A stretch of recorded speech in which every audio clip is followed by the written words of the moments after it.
Hello दोस्तों, Nobel bye JPG में आपका स्वागत है। यहाँ पर हम आपको दिलचस्प नोबल से आधारित कहानियाँ पेश है। हर कहानी में जीवन, प्रेम, संघर्ष और जीवन की अनोखी कहानी होती है। यदि आपको हमारी कहानी पसंद आती है तो कृपया हमारे चैनल को सब्सक्राइब करें और लाइक करना न भूलें। आपका समर्थन हमें और बेहतर बनाने में मदद करता है। अध्याय 351। इसे खत्म करने का समय आ गया है। तारानकन फफफ जी किंगमिंग चौंक गया और चू फैंग के मुंह से वह गिर गया और दर्जनों मीटर तक उड़ने के बाद ही उसने इस पर प्रतिक्रिया की। उसने जल्दी से अपना शरीर घुमाया और अपने पैरों के बल जमीन पर उतरा, लेकिन फिर भी वह चू फैंग के पहले मुक्के की ताकत को खत्म करने में असमर्थ था। पूरे 1 दर्जन मीटर तक फिसलने के बाद उसने आखिरकार अपना शरीर स्थिर कर लिया। ये कैसे संभव है? वह वास्तव में मुझे घायल किए बिना मुझ पर हमला कर सकता है। जी किंगमिंग की पुतलियां कांपना बंद नहीं कर सकी और उसकी आंखों में आश्चर्य भर गया। ये पहली बार था जब वह कांटों का कवच पहने हुए किसी व्यक्ति के शारीरिक प्रहार की शक्ति से उड़ गया था। ऐसी स्थिति तब भी नहीं हुई थी जब वह उस समय गहन क्षेत्र की साधना के साथ स्वर्ग क्षेत्र के विशेषज्ञ से लड़ रहा था। इसके अलावा जब चू फैन की मुट्ठी उसके कांटों के कवच से सीधे टकराए और वास्तव में उसे थोड़ी सी भी क्षति नहीं हुई, तो यह वास्तव में उसकी उम्मीदों से बढ़कर था। बहुत प्रभावशाली। चू फैन के शरीर को ढकने वाली अगोचर गैस कवच की परत जी किंगमिंग के शरीर पर कांटों के कवच से पूरी तरह अलग है। हालांकि इसमें क्षति वापस करने का प्रभाव नहीं है, फिर भी यह एक ऐसी भावना पैदा करता है कि यह अविनाशी है, जैसे कि कवच की उस परत को कोई भी तोड़ नहीं सकता है। वास्तव में यह क्या है? क्या ये वही तरीका है जिसका इस्तेमाल चू फैंग ने पिछली बार कांटों के कवच को लगभग तोड़ने के लिए किया था? क्या ये संभव है कि चू फैंग के पास भी कोई एलीट आर्मामेंट हो? एक ब्लू क्लोक वर्ल्ड स्पिरिटिस्ट के रूप में जू झोंग्यू ने चू फैंग के बदलाव को देखने के लिए अपनी स्पिरिट पावर का इस्तेमाल किया।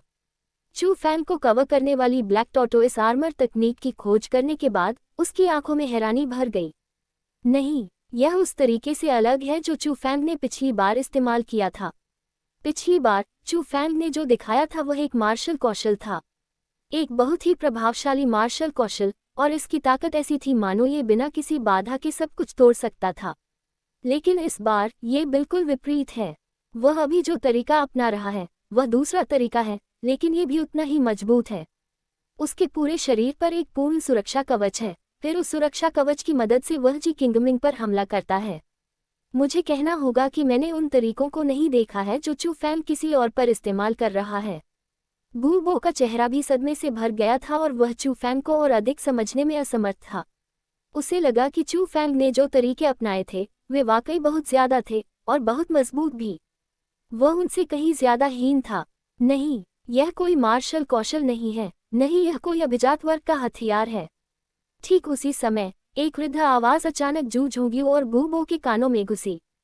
पीछे मुड़कर देखने पर उन दोनों ने पाया कि विश्व आत्मा नीला लबादा पहने एक बूढ़ा आदमी उनके पीछे खड़ा था, और वह व्यक्ति विश्व आत्मा संघ के प्रबंधक बुजुर्गों में से एक था। बड़े गोंगसन, आपने कहा कि चू फैंग अभी जो इस्तेमाल कर रहा है वह कोई मार्शल कौशल नहीं है, नहीं यह कोई एलीट आर्मामेंट है। तो फिर असल में यह क्या है? जू झोंग्यू और बू बो ने पास जाकर धीमी आवाज में पूछा। उन्हें बहुत डर था कि दूसरे लोग उनकी बातचीत सुन लेंगे। यह एक गुप्त कौशल है। गुप्त कौशल, ये सही है। गुप्त कौशल अत्यंत शक्तिशाली और अत्यंत विशेष विधियां हैं। शक्ति के मामले में वे रैंक 9 मार्शल कौशल से भी ऊपर हैं। उन्हें अद्वितीय कौशल कहा जा सकता है जो वास्तव में दुनिया में अद्वितीय हैं। ऐसी चीजें केवल 9 प्रांतों के मेरे महाद्वीप में एजियोर प्रांत में ही दिखाई दी थी। 1000 साल पहले एजियोर ड्रैगन संस्थापक जो पूरे महाद्वीप में छा गया था, उसने एक अत्यंत असाधारण गुप्त कौशल को समझ लिया था। और ठीक इसी वजह से मेरे विश्वात्मा गिल्ड के वरिष्ठ लोग एक बार गुप्त कौशल की उत्पत्ति का पता लगाने के लिए एजोर प्रांत में घुस गए थे, लेकिन अंत में वे बिना किसी उपलब्धि के लौट आए। अंततः वे एक निष्कर्ष पर पहुंचे। क्या निष्कर्ष? किंवदंतियों की तरह ही गुप्त कौशल का विकास नहीं किया जा सकता, उन्हें केवल आगे बढ़ाया जा सकता है। लेकिन लोगों ने गुप्त कौशल का चयन नहीं किया, बल्कि गुप्त कौशल ने व्यक्ति को चुना। तो इसीलिए इस चू फैंग को बहुत प्रभावशाली कहा जा सकता है, क्योंकि उसने वास्तव में गुप्त कौशल की स्वीकृति प्राप्त कर ली है। इस बच्चे को मेरे विश्व आत्मा गिल्ड द्वारा अच्छी तरह से संरक्षित किया जाना चाहिए और सावधानीपूर्वक हमारे साथ जोड़ा जाना चाहिए। उसके लिए मेरे विश्व आत्मा गिल्ड से बंधा होना सबसे अच्छा है। क्योंकि प्राचीन काल से एक भी व्यक्ति जिसने गुप्त कौशल की स्वीकृति प्राप्त की, वह ऐसा विशेषज्ञ नहीं था जो पूरे महाद्वीप में छा सकता था। उदाहरण के लिए वह जो ड्रैगन संस्थापक, उस समय वह एक ऐसा अस्तित्व था जिसने जियांग राजवंश के लिए भी सिरदर्द पैदा कर दिया था, फिर भी उसका कुछ नहीं किया जा सका। एल्डर गोंगसन ने शांति से मुस्कुराते हुए कहा, क्या ये वास्तव में इतना शक्तिशाली है? और एल्डर गोंगसन के शब्दों को सुनने के बाद, चाहे वह जू झोंग्यू या गूबो थे, जिस नज़र से उन्होंने चू फैंग को फिर से देखा, वे पहले से ही उज्जवल हो गए क्योंकि वे अंततः जान गए थे कि चू फैंग की क्षमता कितनी विशाल थी। विस्फोटक पवन मुट्ठी, बवंडर किक, बैंग बैंग बैंग, तारांकन। जब जू झोंग्यू और अन्य लोग बातचीत कर रहे थे, चू फैंग और जी किंगमिंग पहले ही लड़ाई करते हुए दूसरे क्षेत्र में पहुंच चुके थे। वर्तमान जी किंगमिंग अब कुछ भी नहीं छिपा सकता था और उसने चू फैंग पर हमला करने के लिए सभी तरह के तरीकों का इस्तेमाल करना शुरू कर दिया। हालांकि इससे कोई फर्क नहीं पड़ता कि उसने रैंक 1 मार्शल कौशल, रैंक 2 मार्शल कौशल, रैंक 3 मार्शल कौशल, रैंक 4 मार्शल कौशल, रैंक 5 मार्शल कौशल या यहाँ तक कि रैंक 6 मार्शल कौशल का उपयोग किया, वे चू फैंग के खिलाफ बेकार थे और उनके पास चू फैंग की ब्लैक कछुआ कवच तकनीक को तोड़ने का कोई तरीका नहीं था। चू फैंग और भी सीधा था, बिना किसी मार्शल कौशल का उपयोग किए और केवल अजेय शरीर के साथ जो उसे ब्लैक टॉर्टोइस कवच तकनीक के साथ साथ उसकी शारीरिक शक्ति से मिला था, वह जी किंगमिंग पर हमले करता रहा। हे भगवान, चू फैंग की ताकत इस स्तर तक पहुंच गई है। केवल अपने भौतिक शरीर की शक्ति से उसने जी किंगमिंग के ऐसे भयानक हमलों को रोक दिया। क्या ये लड़का वास्तव में एक इंसान है? शानदार, वाकई शानदार। मेरे जीवन में ये पहली बार है कि मैंने युवा पीढ़ी में ऐसा शानदार व्यक्ति देखा है। लेकिन एजोर प्रांत से इतना शक्तिशाली व्यक्ति क्यों आया है? क्या एजोर प्रांत जैसा वीरान स्थान उसके जैसा प्रतिभाशाली व्यक्ति विकसित कर सकता है? इससे पहले एजोर प्रांत से प्रकट होने वाला झांग तियानी पहले से ही काफी शक्तिशाली था। मैंने कभी नहीं सोचा था कि यह चू फैंग और भी अधिक शक्तिशाली होगा। क्या ये हो सकता है कि एजोर प्रांत वास्तव में शक्ति में बहुत बढ़ जाएगा? क्या पूरे महाद्वीप को हिला देने वाले प्रतिभाशाली लोग फिर से उस भूमि पर दिखाई देंगे जो गहरी नींद में है? अगर यह कहा जाए कि पहले लोग चू फैंग और जी किंगमिंग के बीच की लड़ाई के बारे में काफी एकतरफा थे, उन्हें लगा कि जी किंगमिंग निस्संदेह जीतने जा रहे हैं और यहाँ तक कि उन्हें लगा कि जी किंगमिंग का विजयी होना उचित है, तो अभी पर्यवेक्षकों का एक बड़ा हिस्सा चू फैंग की ताकत से गहराई से आश्वस्त था जो उसने प्रदर्शित की थी। बहुत से लोगों ने पहले से ही चू फैंग की ताकत को पहचान लिया था और उन्हें लगा कि वह बहुत संभवतः एक ऐसा व्यक्ति था जो भविष्य में पूरे महाद्वीप को हिलाकर रख देगा, या यहाँ तक कि एक ऐसा व्यक्ति जो एजोर प्रांत को बहुत शक्तिशाली बना देगा। जब तक वह विकास करना जारी रखेगा, भविष्य में उसे कम करके नहीं आंका जाना चाहिए। ऐसा क्यों हो रहा है? क्या यह आदमी कोई इंसान भी है? वह वास्तव में मेरी रैंक 6 मार्शल स्किल्स को ब्लॉक कर सकता है। शक्तिशाली हमलों की बौछार के बाद जी किंगमिंग का चेहरा पहले से ही पीला सफेद हो गया था और पसीने की बड़ी बूंदें गिर रही थी। यह उसके जीवन में पहली बार था कि वह इतने कठिन प्रतिद्वंद्वी से मिला था। चू फैंग ने इसे लगभग एक मृत अंत तक पहुंचा दिया था। ऐसी स्थिति में जहां उसका सबसे मजबूत मार्शल कौशल भी बेकार था, वह वास्तव में नहीं जानता था कि उसे चू फैंग के खिलाफ कैसे लड़ना चाहिए। क्या उसे वास्तव में अपने कुलीन आयुध की ताकत का उपयोग करने की आवश्यकता थी? लेकिन अगर कुलीन आयुध भी चू फैंग के खिलाफ काम नहीं कर सकता था, तो क्या वह पूरी तरह से पराजित नहीं होगा और चू फैंग का नाम नहीं बनाएगा? फुसफुसाहट। ठीक उसी समय जी किंगमिंग को लगा कि उसकी दृष्टि चमक उठी है और एक भूत की तरह चू फैंग उसके सामने प्रकट हुआ। अपने मुंह के कोनों से उभरी एक मुस्कान के साथ चू फैंग ने ठंडे स्वर में कहा, ये सब खत्म करने का समय है। और जैसे ही उसने बोलना समाप्त किया, चू फैंग ने अचानक हमला कर दिया। मुट्ठी जो काले कछुए के कवच तकनीक से ढकी हुई थी, हवा में छेद करने वाली आवाज के साथ जी किंगमिंग की छाती की ओर बढ़ रही थी। बकवास। उन शब्दों को सुनने के बाद जी किंगमिंग का चेहरा बदल गया और उसका दिल कांप उठा। उसे लगा कि उसकी रीढ़ की हड्डी में ठंडक दौड़ गई है और पूरे शरीर में ठंडा पसीना फैल गया है। उसने वास्तव में चू फैंग के शरीर से ऐसा प्रतिरोध महसूस किया जो उसने पहले कभी महसूस नहीं किया था, जैसे कि वही युवक जो उससे बहुत छोटा था उसे उस एक मुक्के से सचमुच हरा सकता था। अध्याय 352 सुंदरियां आती हैं। धमाका। जब मुक्का मारा गया तो एक भयानक लहर तुरंत फैल गई। जैसे ही वह लहर के भीतर था, जी किंगमिंग भी बाहर उड़ गया, लेकिन इस बार वह स्थिर रूप से जमीन पर नहीं गिरा। इसके बजाय वह भयंकर रूप से जमीन पर गिर गया। धमाका शक्तिशाली बल ने नीले रंग की आत्मा संरचना को हिला दिया, जो जमीन को ढक रही थी, मानो वह शक्ति को रोक पाने में असमर्थ हो, और जी किंगमिंग के अपने शरीर से उसने दिल को चीरने और फेफड़ों को चीरने वाले दर्द की लहर भी महसूस की। इसके तुरंत बाद उसके मुंह में गर्म तरल पदार्थ बहने लगा। ये खून था। जी किंगमिंग ने वास्तव में चू फैंग के मुक्का से खून खांसा था। अरे वाह! लेकिन स्वाभाविक रूप से जी किंगमिंग उस खून को उगल नहीं सकता था। इसलिए उसने अपने दांतों को कसकर भींच लिया और जबरदस्ती उसे वापस निगल लिया। उसी समय उसके दिल से क्रोध की आग भड़क उठी। जब चू फैंग ने उसे उस स्थिति में जाने के लिए मजबूर किया, तो उसके दिल में एक अतुलनीय तीव्र विचार उभरा। यह उसकी सच्ची साधना को प्रदर्शित करना था, और स्वर्ग क्षेत्र के प्रथम स्तर की साधना के साथ चू फैंग को एक हथेली से कुचलकर मार डालना था।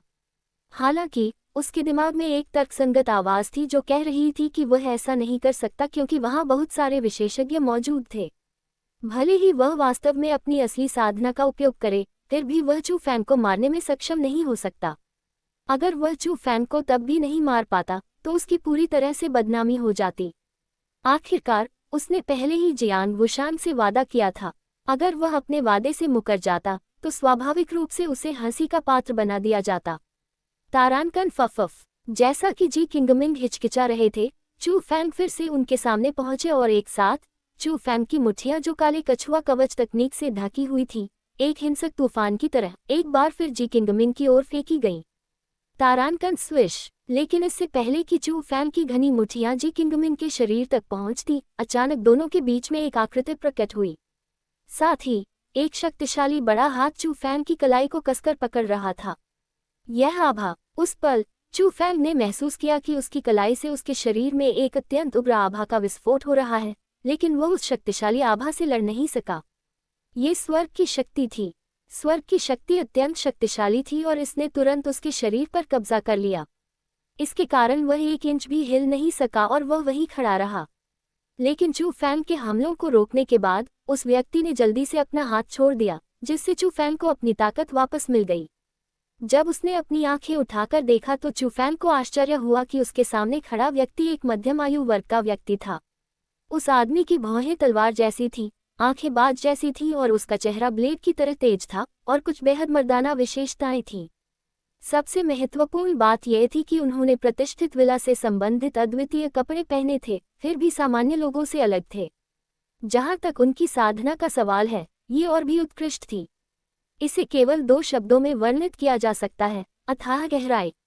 Lord villa head. उसी समय मध्यम आयु वर्ग का व्यक्ति प्रकट हुआ। प्रतिष्ठित विला के लोगों के आसपास के सभी चेहरे बदल गए और उनकी बातों से चू फैंग को भी उस व्यक्ति की पहचान का पता चला। प्रतिष्ठित विला का मुखिया, 9 प्रांतों के वर्तमान महाद्वीप में सबसे मजबूत लोगों में से एक। मेरे दोस्तों, ताकत की तुलना करते समय उचित समय पर रुकें। आज मुझे कुछ सम्मान दें और इस लड़ाई को समाप्त घोषित करें। कैसा रहेगा? प्रेस्टीजियस विला के प्रमुख ने चेहरे पर मुस्कान के साथ दोनों लोगों से कहा। जब वे प्रतिष्ठित विला के मुखिया के अनुरोध का सामना कर रहे थे, चाहे जी किंगमिंग कितना भी अहंकारी क्यों न हो, उसे अभी भी उसे कुछ सम्मान देना था। इसके अलावा लड़ाई को रोकना वास्तव में जी किंगमिंग को एक मुश्किल स्थिति से बाहर निकालने में मदद कर रहा था, क्योंकि वह नहीं चाहता था कि वह बहुत बुरी तरह हार जाए। इसलिए बेशक उसने अपना सिर हिलाया और सहमति व्यक्त की। चू फैंग के लिए उसने पहले ही जी किंगमिंग को बहुत मुश्किल स्थिति में डाल दिया था और वहां मौजूद हर कोई पहले ही उस दृश्य को देख चुका था। उसका लक्ष्य पहले ही पूरा हो चुका था, इसलिए स्वाभाविक रूप से उसने मामले का पीछा नहीं किया। अब समय आ गया है और यह विवाह समारोह भी शुरू हो जाना चाहिए। दूर दूर से आए मेरे मित्र कृपया आएं। चू फैंग और जी किंगमिंग के बीच विवाद को सुलझाने के बाद प्रतिष्ठित विला के प्रमुख ने भीड़ की ओर हल्के से मुस्कुराया और हाथ हिलाया। फिर लोगों की भीड़, जो एक दूसरे के इतने करीब थी कि पानी भी पास नहीं हो सकता था, खुशी से तितर बितर हो गई और वे सभी पहाड़ की चोटी की ओर चल पड़े। Lord school head. लेकिन ठीक उसी समय प्रतिष्ठित विला से एक बुजुर्ग आया और धीमी आवाज में बोला, झांग त्याने आज नहीं आया है। ऐसा लगता है कि वह आने की योजना नहीं बना रहा है। ओह! ये शब्द सुनकर प्रेस्टीजियस विला के मुखिया पहले तो थोड़ा चौंके, लेकिन उनके हाव भाव में कोई खास बदलाव नहीं आया। फिर उन्होंने चू फैंग की तरफ मुस्कुराते हुए कहा, चू फैंग, हमारे साथ स्टेज पर आराम करने क्यों नहीं आते? उन शब्दों के बोलने के बाद दृश्य में मौजूद लगभग सभी लोगों के चेहरे काफी बदल गए। खासकर लियू जिजुन। चू फेंग को जिस नज़र से उसने देखा वह ईर्ष्या से भरी हुई थी और ये थोड़ी निर्दयी भी थी। ऐसा इसलिए था क्योंकि हर कोई जानता था कि वह मंच क्या दर्शाता है। इस विवाह समारोह में एक बहुत ही शानदार दृश्य मंच था। मंच पर कुछ विशेष कुर्सियां थीं और उस स्थान पर कोई भी हर चीज को और भी करीब से देख सकता था। हालांकि इन कुर्सियों पर केवल विशेष दर्जे वाले लोग ही बैठ सकते थे। ये कहा जा सकता है कि जो लोग उन कुर्सियों पर बैठ सकते थे वे इस विवाह समारोह के सबसे महत्वपूर्ण सम्मानित अतिथि थे। युवा पीढ़ी के लोगों के लिए केवल 10 सीटें थीं। वे 8 प्रतिभाशाली लोगों के लिए थीं जिन्हें प्रतिष्ठित निमंत्रण पत्र मिले थे, साथ ही गूबो और जयांग वुशान को भी, जिन्हें लिमिटलेस अंडरग्राउंड पैलेस में पहला स्थान मिला था। और उस पल प्रतिष्ठित विला के प्रमुख ने चू फैंग को आमंत्रित करने का कारण ये था कि झांग तियानई उपस्थित नहीं थे और एक अतिरिक्त सीट थी। लेकिन फिर भी उस सीट पर सामान्य लोग नहीं बैठ सकते थे। आखिरकार लियू जिजुन के पास भी वह योग्यता नहीं थी, इसलिए चू फैंग ने फिर भी विनम्रता से कहा, यह बहुत अच्छा नहीं होगा, है ना? आखिरकार मूल रूप से मंच पर सीटें सबसे महत्वपूर्ण मेहमानों के लिए छोड़ी जाती हैं। चू फैंग, सभी ने आपकी ताकत देखी है, इसलिए आप निश्चित रूप से उस सीट पर बैठने के योग्य हैं। तो चू फैंग, इसे टालो मत और हमारे साथ मंच पर आओ। एक हल्की मुस्कान के साथ प्रतिष्ठित विला के प्रमुख में बहुत ईमानदारी थी। हाँ भाई चू फैंग, मना मत करो, चलो। उसी समय उसके आसपास के कुछ लोगों ने भी उससे आग्रह करना शुरू कर दिया। चू फैंग की वर्तमान साधना चाहे जो भी हो, उसने पहले जो शक्ति और विशाल क्षमता दिखाई थी उसे वे पहले ही पहचान चुके थे। लगभग सभी को लगा कि चू फैंग के पास देखने के मंच पर जाने की योग्यता है। चूंकि यह ऐसा ही है, इसलिए मैं विनम्रतापूर्वक इसे स्वीकार करूंगा। ये देखकर चू फैंग ने अब इससे बचना नहीं चाहा, इसलिए लियू जिजुन की ईर्ष्या के भावों के तहत वह प्रतिष्ठित विला के प्रमुख के साथ साथ गूबो, जियांग वुशान, जू झोंग्यू और अन्य लोगों का अनुसरण करते हुए शानदार दृश्य मंच पर चढ़ गया। उसके बाद बाकी सभी लोग अपनी सीटों पर बैठ गए। प्रतिष्ठित विला के प्रमुख ने पहले कुछ अभिवादन किया, फिर तुरंत बाद उन्होंने इस विवाह समारोह के मुख्य पात्रों 100 सुंदरियों के आगमन की घोषणा की। तारानकन आओ टिल्ड टिल्ड टिल्ड। उसके बोलने के तुरंत बाद आसमान से कान फाड़ देने वाली चीखें गूंजने लगीं। जब उन्होंने सिर उठाकर देखा तो पाया कि रात के आसमान के नीचे तारों की रोशनी में बड़े बड़े रंग बिरंगे सारस उड़ रहे थे। रंग बिरंगे सारस भी एक तरह की सवारी थे। उनकी गति सफेद सिर वाले चीलों के काफी करीब थी, लेकिन चूंकि उनकी संख्या बहुत कम थी इसलिए उनकी कीमतें सफेद सिर वाले चीलों से कहीं ज्यादा थी, यहाँ तक कि कई गुना ज्यादा महंगी भी। और उसी समय आसमान में सैकड़ों सारस चक्कर लगा रहे थे। वे 100 सारस बेहद खूबसूरत थे क्योंकि वे रंगों से भरे हुए थे। खासकर जब लगभग 100 सारस एक साथ इकट्ठे हुए और चमकीली तारों की रोशनी में चक्कर लगा रहे थे तो वे बेहद खूबसूरत लग रहे थे। उस समय हर कोई अपने सिर ऊपर उठाकर देखने लगा। वे अपनी आंखों से आसमान की ओर ताकते रहे क्योंकि हर कोई जानता था कि प्रतिष्ठित विला की सावधानी से तैयार की गई 100 सुंदरियां आ रही हैं। अध्याय 353 महिलाओं की सुंदरता से दूर। Swish swish swish. अचानक आकाश से हवा को चीर देने वाली आवाजें आईं और रंग बिरंगी सारसों से स्कर्ट पहने 10 महिलाएं नीचे उतरीं। सभी महिलाओं के शरीर पर हल्की चमक थी। उनका रूप रंग स्पष्ट रूप से दिखाई नहीं दे रहा था, यहाँ तक कि उनकी स्कर्ट का रंग भी स्पष्ट रूप से दिखाई नहीं दे रहा था। हालांकि कोई ये देख सकता था कि उन सभी ने एक सुंदर फूलों की छतरी पकड़ी हुई थी। Bang bang bang. और जैसे ही 10 मादाएं हवा में गिरीं, उसी समय उनके हाथों में रखे फूलों के छत्र खुल गए। उनके खुलते ही आसमान में फैली फूलों की पंखुड़ियां गिरने लगीं और उनकी उतरने की गति तुरंत कम हो गई। साथ ही उनके उतरने के बाद उनके शरीर को ढकने वाली हल्की चमक धीरे धीरे फीकी होती गई और अंत में पूरी तरह से गायब हो गई। वाह टिल्ड टिल्ड टिल्ड। चमक के लुप्त होने के बाद वहां उपस्थित पुरुषों ने लगभग एक साथ ही अपने मुंह चौड़े कर लिए और उनकी सांसें तेज हो गईं क्योंकि उनकी आंखों में 10 अत्यंत सुंदर स्त्रियां दिखाई देने लगीं। 10 स्त्रियां लंबी और पतली थीं। उनका शरीर राक्षसी जैसा था, चेहरे लोमड़ी जैसे थे और वे अत्यंत आकर्षक थीं। खास तौर पर उनकी स्कर्ट के नीचे बर्फ की तरह सफेद खूबसूरत पैरों की जोड़ी। जब लोगों ने उन्हें देखा तो वे गटक गए। इस तथ्य के बावजूद कि दृश्य में मौजूद सभी पुरुष ऐसे लोग थे जिन्होंने अनगिनत सुंदर महिलाओं को देखा था, उस पल उनमें से एक बड़ा हिस्सा 10 सुंदरियों द्वारा गहराई से आकर्षित था। बहुत प्रभावशाली, वे सभी गहन क्षेत्र के 7वें स्तर पर हैं। लेकिन हर चीज में अपवाद हमेशा होते हैं। चू फैंग जो सुंदरियों के सबसे करीब था, वह उनकी उपस्थिति से आकर्षित नहीं था, लेकिन वह उनकी साधना से आश्चर्यचकित था। हालांकि महिलाएं केवल 20 वर्ष की थीं, लेकिन उनकी साधनाएं पहले से ही गहन क्षेत्र के 7वें स्तर पर थीं। मार्शल साधना प्रतिभा पहले से ही वास्तव में कम नहीं थी, और अनगिनत ज्वलंत निगाहों के बीच प्रतिष्ठित विला से 10 सुंदरियां आखिरकार देखने के मंच पर उतरी और अपने आकर्षक आकृतियों और मनमोहक चेहरों से लोगों को मंत्रमुग्ध करना शुरू कर दिया, खास तौर पर उन युवा प्रतिभाओं को जिन्होंने विवाह समारोह में भाग लिया था।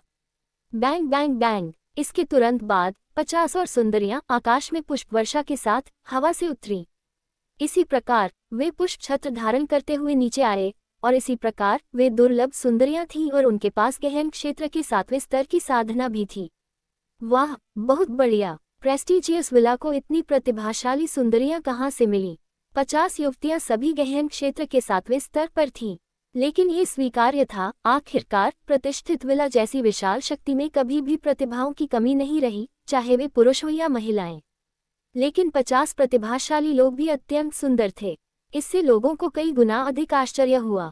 हालांकि यह आश्चर्य तुरंत कई गुना बढ़ गया जब 40 सुंदरियां तुरंत प्रकट हुईं। 40 सुंदरियां धीरे धीरे नीचे उतरीं। जब उनके चेहरे भीड़ की नजरों के सामने आए, तो पहले से ही हैरान भीड़ अपने मुंह खोले बिना नहीं रह सकी, क्योंकि 40 सुंदरियां वास्तव में गहन क्षेत्र के 8वें स्तर की साधना कर रही थीं। साथ ही सुंदरता के मामले में वे पहले की 50 सुंदरियों के बराबर थीं। हुश हुश हुश! और जब सभी लोग उन 40 सुंदरियों की शक्ति देखकर आश्चर्यचकित थे, तभी रंग बिरंगे सारसों से 9 और आकर्षक आकृतियां नीचे तैरती हुई आईं। इस बार दृश्य में मौजूद लोग वास्तव में अचंभित थे, क्योंकि 9 सुंदरियों के पास गहन क्षेत्र के 9वें स्तर की साधना थी। वे गहन क्षेत्र के असली शिखर पर थीं। साथ ही उनका रूप भी वास्तव में बेहद खूबसूरत था। पहले की 90 सुंदरियों की तुलना में वे बहुत अधिक लुभावनी थीं। मंच पर मौजूद युवा प्रतिभाओं के चेहरे भी बदल गए, खास तौर पर तांग येक्सियू, सोंग किंगफेंग, बाई युनफेई और लियू शियाओयाओ। जाहिर है वे 9 सुंदरियों के रूप रंग से मोहित हो गए थे। मैंने कभी नहीं सोचा था कि 9 प्रांतों के महाद्वीप में किन प्रांत में इतनी सारी सुंदरियां होंगी। मैंने अपने तांग प्रांत में ऐसी सुंदरियां पहले कभी नहीं देखी। तांग येक्सियू की आंखें पहले से ही लालच से भरी हुई थीं। जिसने अनगिनत सुंदरियां देखी थीं, वो उसी पल 9 सुंदरियों की ओर भी आकर्षित हो गया। भाई येक्सियू, सबसे बाईं ओर वाली तुम्हारे लिए उपयुक्त है। वह काफी गोरी है। जहां तक मेरी बात है, मुझे बीच वाली पसंद है जिसकी 2 पोनीटेल हैं। वह काफी शुद्ध है, मुझे पसंद है। सॉन्ग किंगफेंग की मुस्कुराती आंखें 9 सुंदरियों के इर्द गिर्द घूम रही थीं, और इसी तरह वह भी हल्के से मोहित नहीं था। शुद्ध? तुम्हें कैसे पता कि वह शुद्ध है? बाई यूनिफेई ने अपने होंठ सिकुड़े। उनका रिश्ता हमेशा बहुत अच्छा रहा और ऐसा कुछ भी नहीं था जिसके बारे में वे बात न करते हों। उन्होंने बहुत सी बुरी चीजें भी की थीं। हाँ, यूनिफेई, क्या पूछने की जरूरत है? मैंने सुना है कि प्रतिष्ठित विला इस विवाह समारोह के लिए कई सालों से तैयारी कर रहा था। आज देखने के मंच पर सभी सुंदरियां सावधानी से विकसित की गई थीं, और ऐसी सुंदरियों को पुरुषों द्वारा दूषित नहीं किया गया है। वे पूरी तरह से शुद्ध हैं, और वे सभी युवा लड़कियां हैं जो अभी तक उड़ी नहीं हैं। लियू शियाओयाओ ने विजयी भाव से खुलासा किया। इसका मतलब है कि प्रतिष्ठित विला काफी ईमानदार है। ऐसा लगता है कि इस बार ये यात्रा वास्तव में सार्थक रही है। लियू शियाओयाओ के शब्दों को सुनने के बाद उन 3 अन्य लोगों की आंखें, जिनके दिल पहले से ही भावुक थे, तुरंत चमक उठी। एक भूखे कामुक भेड़िए की तरह जो अपनी पसंद की भेड़ की तलाश शुरू कर रहा है। वास्तव में केवल वे चारों ही नहीं, बल्कि मुरोंगियो भी, जिसके पास एक एलीट आर्मामेंट था, भावुक हो गया था। उसकी आंखें पहले से ही सुंदरियों के समूह में डूबी हुई थीं और उन्हें वापस खींचना संभव नहीं था। 99 सुंदरियां आने के बाद उन्होंने एक के बाद एक अपना परिचय देना शुरू किया। उम्र, नाम, सब कुछ। और उस समय जबकि पुरुष ध्यान से सुन रहे थे, वे उन 99 सुंदरियों को बारीकी से देख रहे थे, क्योंकि वे अपनी पसंद की सुंदरियों की तलाश कर रहे थे। वर्तमान में केवल चू फैंग, गुबो, जी किंगमिंग और जू झोंग्यू ही शांत रह सकते थे। क्योंकि गुबो बहुत छोटा था और उसकी ताकत अपर्याप्त थी, इसलिए उसे 100 सुंदरियों में से किसी का भी दिल जीतने की कोई उम्मीद नहीं थी। जहां तक दो परम प्रतिभाशाली लोगों जी किंगमिंग और जू झोंग्यू का सवाल है, क्योंकि उनकी शक्ति की इच्छा बहुत प्रबल थी, इसलिए उन्होंने नश्वर दुनिया से अछूते होने का एहसास दिया। चाहे वे सुंदरियां कितनी भी अधिक सुंदर हों या वे कितनी भी अधिक उत्कृष्ट हों, उनके दिलों में वे अभी भी सोच रहे थे कि 1000 राक्षस पर्वत में कुछ लाभ कैसे प्राप्त किया जाए। चू फैंग के लिए, हालांकि वह बहुत छोटा था और यह पहली बार था कि वह वास्तव में 9 प्रांतों के महाद्वीप के मंच पर कदम रख रहा था, वहां एक भी ऐसी सुंदरता नहीं थी जो चू फैंग को आकर्षित कर सके। ऐसा नहीं था कि वह महिलाओं की सुंदरता से दूर था, लेकिन उनमें से एक भी उसके दिल को छू नहीं पाई। चू फैंग, तुम ध्यान से क्यों नहीं देख रहे हो? मैंने सुना है कि 1000 राक्षस पर्वत में प्रवेश करने के बाद लोग सैकड़ों सुंदरियों के साथ निकटता से संपर्क कर सकते हैं, और तुम्हारी ताकत से मुझे यकीन है कि तुम उनका कुछ पक्ष प्राप्त कर सकते हो। अभी पहले अपनी पसंद का कोई प्रकार चुन लो, फिर भविष्य में 1000 राक्षस पर्वत में प्रवेश करने के बाद तुम कुछ हद तक आगे बढ़ सकते हो। ये देखकर कि चू फैंग का मन भटक रहा था और उसकी आंखें सुंदरियों की आकृतियों पर सीधे नहीं देख रही थी, गूबो दयालु हृदय से याद दिलाने में मदद नहीं कर सका। भाई गूबो, हम अभी भी युवा हैं, और इस तरह के आयोजन के लिए हमें बस थोड़ी सी जीवंतता के साथ आगे बढ़ने की जरूरत है। अभी मार्शल साधना नंबर 1 प्राथमिकता होनी चाहिए। चू फैंग ने हल्के से मुस्कुराते हुए कहा कि वह महिलाओं की सुंदरता से दूर और सांसारिक मामलों से अलग है। मम्मा, भाई चू फैंग, आप सही कह रहे हैं। हमारे युग में हमें वास्तव में मार्शल साधना पर ध्यान केंद्रित करना चाहिए और इसे अपनी पहली प्राथमिकता बनाना चाहिए। भविष्य में एक पुरुष और एक महिला के बीच की चीजों पर विचार करने में देर नहीं होगी। चू फैंग के शब्दों को सुनने के बाद गूबो को भी लगा कि यह काफी उचित था और वह अपना सिर हिलाए बिना नहीं रह सका। लेकिन अगर उसे पता चलता कि चू फैंग, जिसने ये शब्द कहे थे, वास्तव में अब एक युवा लड़की नहीं थी, तो निस्संदेह वह गुस्से से खून खांसने लगता। अध्याय 354 ज़ीलिंग। मंच पर उपस्थित सुंदरियों द्वारा अपना परिचय देने के बाद प्रतिष्ठित विला के प्रमुख ने खड़े होकर ऊंची आवाज में कहा, महाद्वीप के 9 प्रांतों के सभी शीर्ष प्रतिभावानों, क्या आप उन 100 सुंदरियों से प्रसन्न हैं जिन्हें मेरे प्रतिष्ठित विला ने सावधानीपूर्वक चुना है? हम हैं। स्पष्ट आवाजें आपस में गूंज गईं और गड़गड़ाहट की तरह ये पूरे देश में गूंज उठी, हर किसी की वर्तमान उत्साहित भावनाओं को व्यक्त करती हुई। युवा प्रतिभाओं की प्रतिक्रियाओं का सामना करते हुए प्रतिष्ठित विला के प्रमुख ने संतोष में अपना सिर हिलाया और फिर कहा, मुझे यकीन है कि अगले व्यक्ति से सभी लोग अधिक प्रसन्न होंगे। जैसे ही वह बोल रहे थे, प्रतिष्ठित विला के प्रमुख ने मुख्य शहर के ऊपर आकाश की ओर इशारा किया और उनकी उंगली का अनुसरण करते हुए उस दिशा की ओर देखने पर लोगों ने आश्चर्यचकित होकर देखा कि रात्रि के आकाश में एक सुंदर पालकी हवा में तैर रही थी। पालकी की सामग्री बेहद खास थी। वे क्रिस्टल की तरह चमकदार थे। खास तौर पर रात के आसमान में वे टिमटिमाते और चमकते थे, जिससे यह सामान्य रूप से भव्य दिखाई देती थी। लगभग भूल ही गया था कि अभी एक और सुंदरी है जो अभी तक नहीं आई है। ऐसा लगता है कि वह ग्रैंड फिनाले है। उस पल लगभग सभी लोग खड़े होने से खुद को रोक नहीं पाए। यहाँ तक कि मंच पर मौजूद सम्मानित अतिथि भी अपवाद नहीं थे, क्योंकि जब वह पालकी करीब आई तो लोगों ने पाया कि क्रिस्टल पालकी उठाने वाले लोग प्रतिष्ठित विला के 4 प्रबंधक बुजुर्ग थे। वे 4 प्रबंधक बुजुर्ग सभी स्वर्ग क्षेत्र के विशेषज्ञ थे। पालकी में बैठा वह व्यक्ति वास्तव में कौन था जो स्वर्ग के 4 प्रबंधक बुजुर्गों को उसे उठाने के लिए नीचे उतरने पर मजबूर कर सकता था? पालकी में बैठे व्यक्ति के प्रकट होने से पहले ही वहां मौजूद सभी लोगों ने अनुमान लगाना शुरू कर दिया था। ठीक उसी समय जब वह 4 प्रबंधक बड़ों द्वारा नियंत्रित थी, पालकी देखने के मंच के ऊपर आ गई। वह वर्तमान में धीरे धीरे नीचे उतर रही थी और देखने के मंच के बीच में खड़ी 99 सुंदरियां भी जल्दी से रास्ता बना लेती हैं और देखने के मंच पर सबसे चमकदार जगह आरक्षित हो जाती है। आखिरकार पालकी जमीन पर आ गिरी। चारों मैनेजर बुजुर्ग दोनों तरफ खड़े हो गए और पालकी के निकास के नजदीक खड़े 2 लोगों ने एक साथ पर्दा खींच दिया। उस पल वहां मौजूद कई लोग अपनी सांसें रोके बिना रह गए और अपनी निगाहें बदले बिना पालकी से बाहर निकलते हुए देखने लगे। वे देखना चाहते थे कि विवाह समारोह का समापन किस तरह का व्यक्ति कर सकता है जो स्वर्ग के क्षेत्र में प्रबंधक बुजुर्गों को अपने लिए कुर्सी उठाने के लिए कह सके। और अनगिनत लोगों की निगाहों के सामने आखिरकार एक युवा महिला की आकृति लोगों की नजरों में आई। उस युवा महिला के प्रकट होने के बाद चाहे वह पुरुष हो या महिला, सभी अचंभित रह गए और वे युवा महिला की शक्ल से आकर्षित हुए बिना नहीं रह सके। वास्तव में वह एक युवा महिला थी और वह बहुत ही युवा थी। हालांकि उसकी शक्ल वहां मौजूद किसी भी अन्य महिला से अतुलनीय थी। ऐसा कहा जाता है कि ताजे फूलों को उनके साथ हरे पत्तों की आवश्यकता होती है, इसलिए सुंदर महिलाओं को भी सजावट के लिए बदसूरत महिलाओं की आवश्यकता होती है।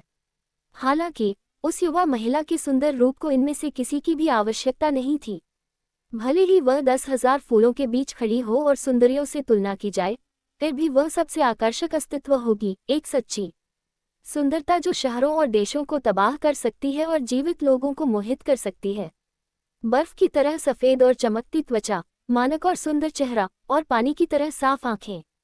बेशक जैसे ही लोगों ने उसे देखा, उनके दिल तेजी से धड़कने लगे और वे भावुक हो गए। हे भगवान, दुनिया में इतनी सुंदर महिला कैसे है? युवती के प्रकट होते ही मंच पर उपस्थित सभी सुंदरियां अचानक ही निखर कर सामने आ गईं। सबकी निगाहें उसके शरीर पर टिकी थीं, और कुछ लोग तो युवती के सुंदर रूप को देखकर लार टपकाने लगे थे। मैंने कभी नहीं सोचा था कि दुनिया में ऐसी असाधारण महिला होगी। उस पल जू की आंखें भी चमक उठी, जो महिलाओं की सुंदरता से मोहित नहीं था, क्योंकि वह युवा महिला के रूप से बहुत आकर्षित था। जहां तक जी किंगमिंग का सवाल है, वह भी वैसा ही था। वह जो आमतौर पर घमंडी था, युवा महिला के रंग रूप को देखकर चुपके से घुटन महसूस करने से खुद को रोक नहीं सका। यहाँ तक कि जियांग राजवंश से आया युवा प्रतिभाशाली व्यक्ति, जो दृश्य में सुंदरियों को सीधे नहीं देखता था और हमेशा नींद में रहता था, जियांग वुशांग, उस समय अपना मुंह चौड़ा करने से नहीं रोक सका। यह उसकी है, लेकिन दूसरों की तुलना में चू फैंग की वर्तमान अभिव्यक्ति थोड़ी बदल गई थी, इस तथ्य के बावजूद कि वह पहले काफी शांत था। उसकी आंखें सदमे से भरी हुई थी और वर्तमान में उसके दिल में बड़ी लहरें थीं जो लगातार बढ़ रही थी। क्योंकि उसी क्षण जो युवती पास में दिखाई दी, वह वही बैंगनी वस्त्रधारी युवती थी जिससे वह उस दिन व्हाइट टाइगर विला में मिला था, जिसने व्हाइट टाइगर वध तकनीक पर लड़ाई की थी। दिव्य शरीर वाली। हालांकि 1 साल के छोटे समय के साथ युवा महिला के पास अब गहन क्षेत्र के पहले स्तर की मूल साधना नहीं थी, बल्कि गहन क्षेत्र का 9वां स्तर था। वह वास्तव में गहन क्षेत्र के 9वें स्तर पर थी। 1 साल के समय के साथ वह वास्तव में गहन क्षेत्र के पहले स्तर से गहन क्षेत्र के 9वें स्तर पर कदम रख चुकी थी। प्रभावशाली। उसकी शक्ल देखकर लगता है कि उसकी उम्र 15 साल ही होगी, है न? 15 साल की उम्र में गहन क्षेत्र के 9वें स्तर में प्रवेश करना, क्या वह जियांग वुशान के बराबर नहीं है? युवा महिला के सुंदर रूप से आकर्षित होने के बाद लोग युवा महिला की शक्तिशाली ताकत से भी चकित होने लगे। इतनी उम्र में इस साधना का मतलब था कि उसकी भविष्य की उपलब्धियां बस अकल्पनीय थीं।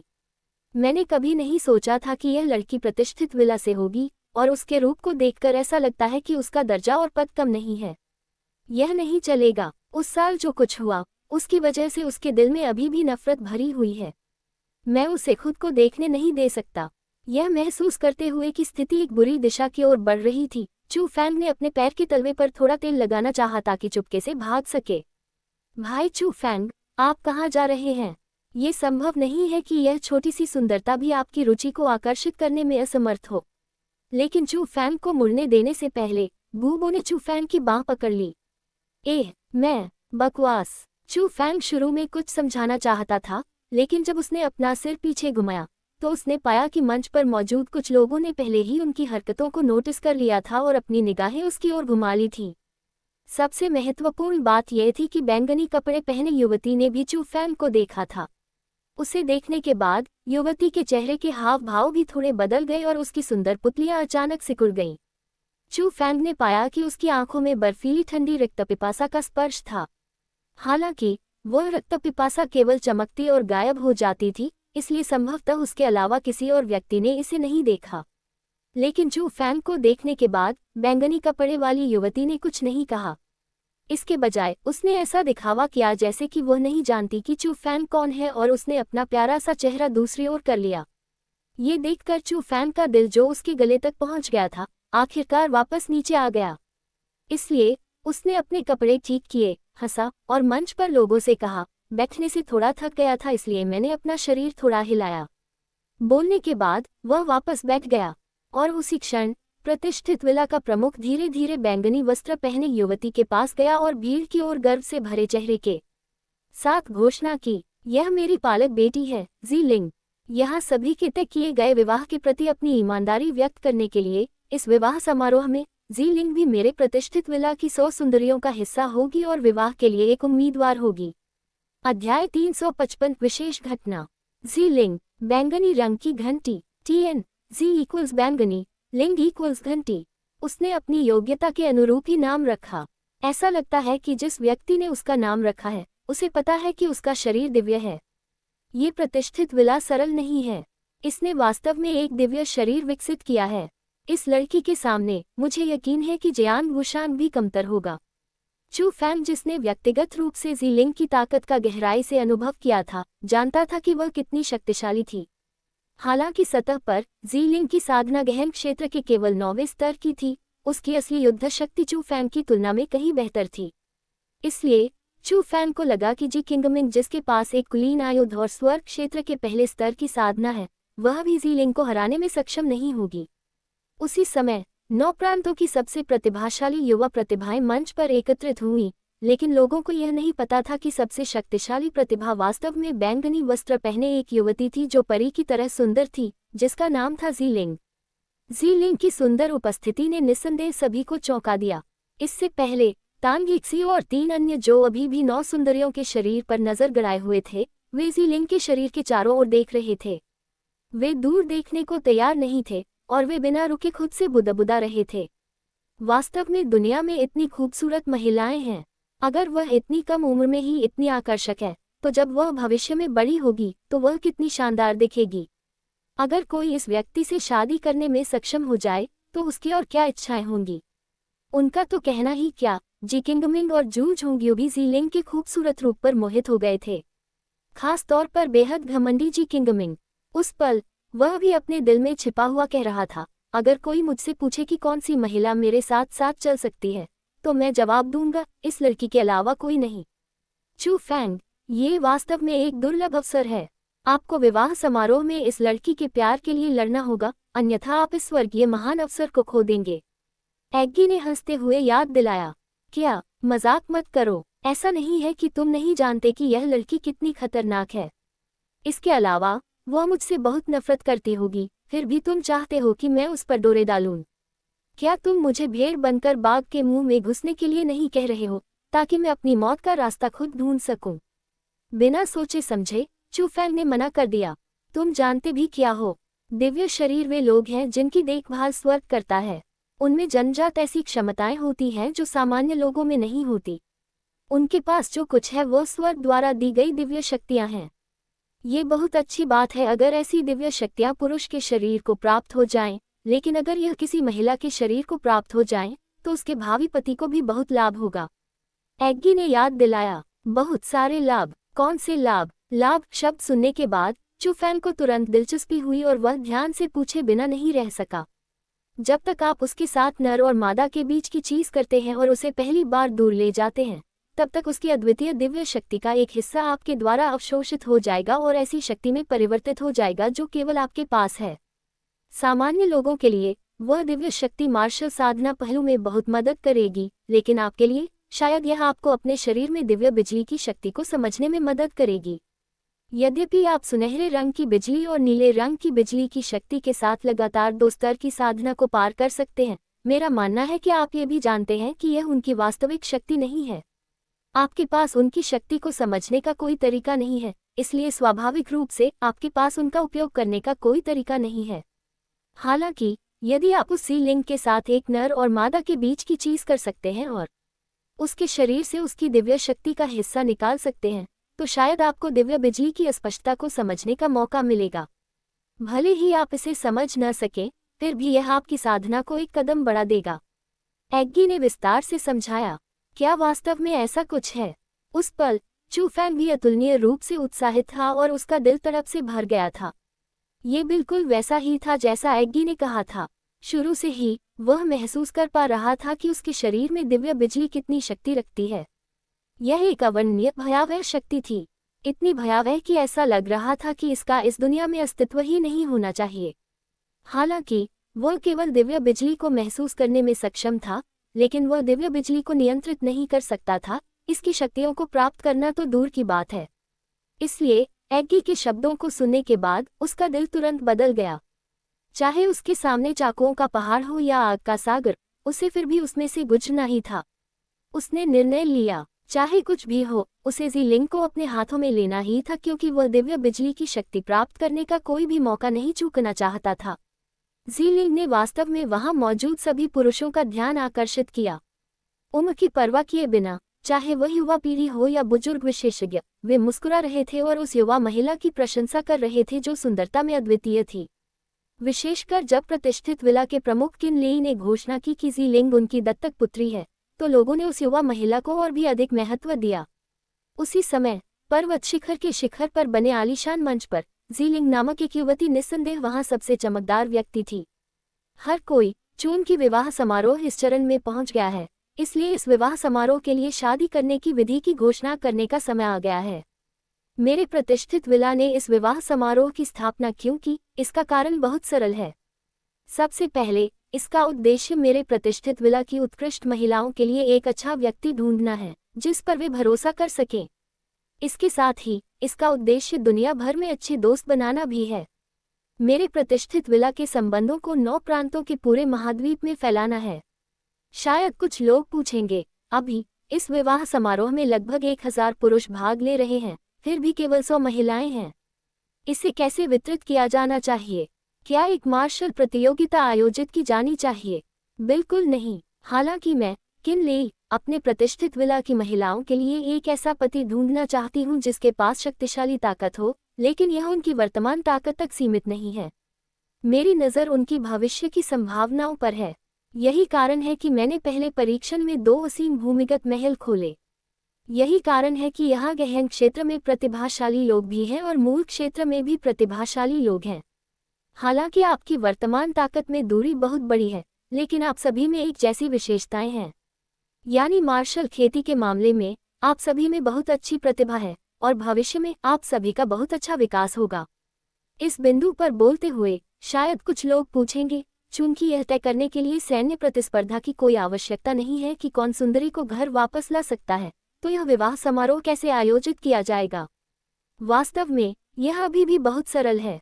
मैं चुनने की शक्ति अपनी 100 महिलाओं को सौंपता हूँ। मेरा प्रतिष्ठित विला एक विशेष कार्यक्रम आयोजित करेगा।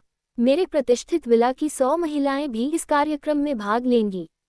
यह आपको एक दूसरे के करीब आने का एक अवसर भी प्रदान करता है।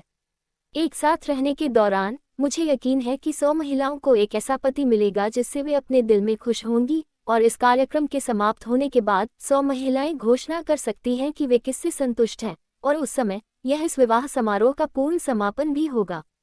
प्रतिष्ठित विला के प्रमुख किन लेई ने ऊंची आवाज में बताया। तो यह इस तरह है।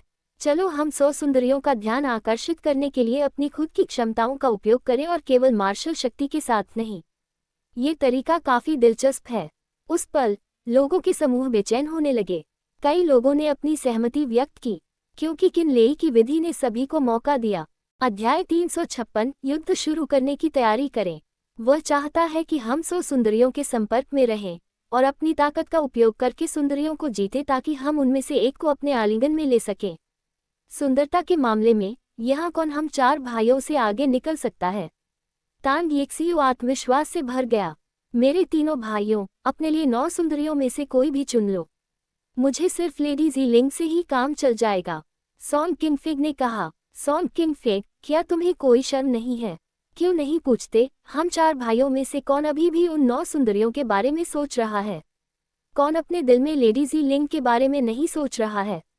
इसके अलावा लेडी ज़ीलिंग की तुलना में क्या वे 9 लड़कियां भी सुंदरियां हैं? बाई यूफे ने व्यंग्य करते हुए कहा। क्या मैंने जो सुना है? भाई यूनिफे, तुम मुझसे लड़ना चाहते हो? सोन किंगफिग। सोन किंगफिग का चेहरा काला पड़ गया और उसने अपना भाव बदल दिया। आह, इसमें बहस करने की क्या बात है? अगर सभी निष्पक्ष रूप से लड़े तो ये काफी होगा, लियू शियाओयाओ ने कहा। हम्फ, चलो फिर लड़ते हैं। कौन किससे डरता है? बाकी तीनों ने ठंडी सांस ली। चारों लोगों के धर्म परिवर्तन की बात मानसिक संदेशों के साथ कही गई थी, इसलिए अन्य लोगों को पता नहीं था कि वे किस बारे में चर्चा कर रहे थे। और विवाह समारोह की विवाह विधि की घोषणा करने के बाद विला के प्रमुख किन लेई ने एक बार फिर घोषणा की। जहां तक इस विशेष कार्यक्रम के स्थान की बात है, तो ये 1000 मॉन्स्टर माउंटेन है। हुआ टिल्ड टिल्ड टिल्ड, ये शब्द कहे जाने के बाद तुरंत ही हंगामा मच गया। बहुत से लोग जो सच्चाई नहीं जानते थे वे बहुत हैरान हो गए। 1000 राक्षस पर्वत कौन सी जगह थी? यह एक निषिद्ध भूमि थी। क्या प्रतिष्ठित विला ने हमेशा स्पष्ट रूप से इसका निषेध नहीं किया था और किसी को भी 1000 राक्षस पर्वत में कदम रखने की अनुमति नहीं दी थी? दर्शकों की उलझन की तुलना में जिन लोगों को पहले से ही सूचना मिल चुकी थी, उनके मुंह के कोनों से उत्सुकता भरी मुस्कान उभर आई, क्योंकि असली अच्छा शो आखिरकार शुरू होने वाला था। सभी को हैरान होने की जरूरत नहीं है। चूंकि यह एक विशेष कार्यक्रम है, इसलिए इसके लिए कोई विशेष स्थान होना चाहिए।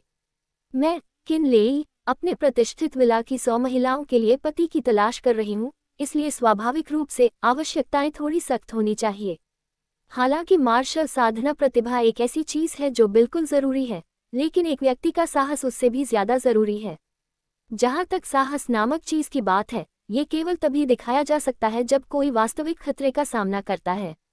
और 1000 राक्षस पर्वत साहस की परीक्षा लेने के लिए सबसे अच्छी जगह है। बेशक 1000 राक्षस पर्वत में प्रवेश करने में निश्चित रूप से खतरे हैं, और वहां कोई अपनी जान भी गंवा सकता है। इसलिए मैं, किन लेई, सभी के लिए चीजें मुश्किल नहीं बनाऊंगी।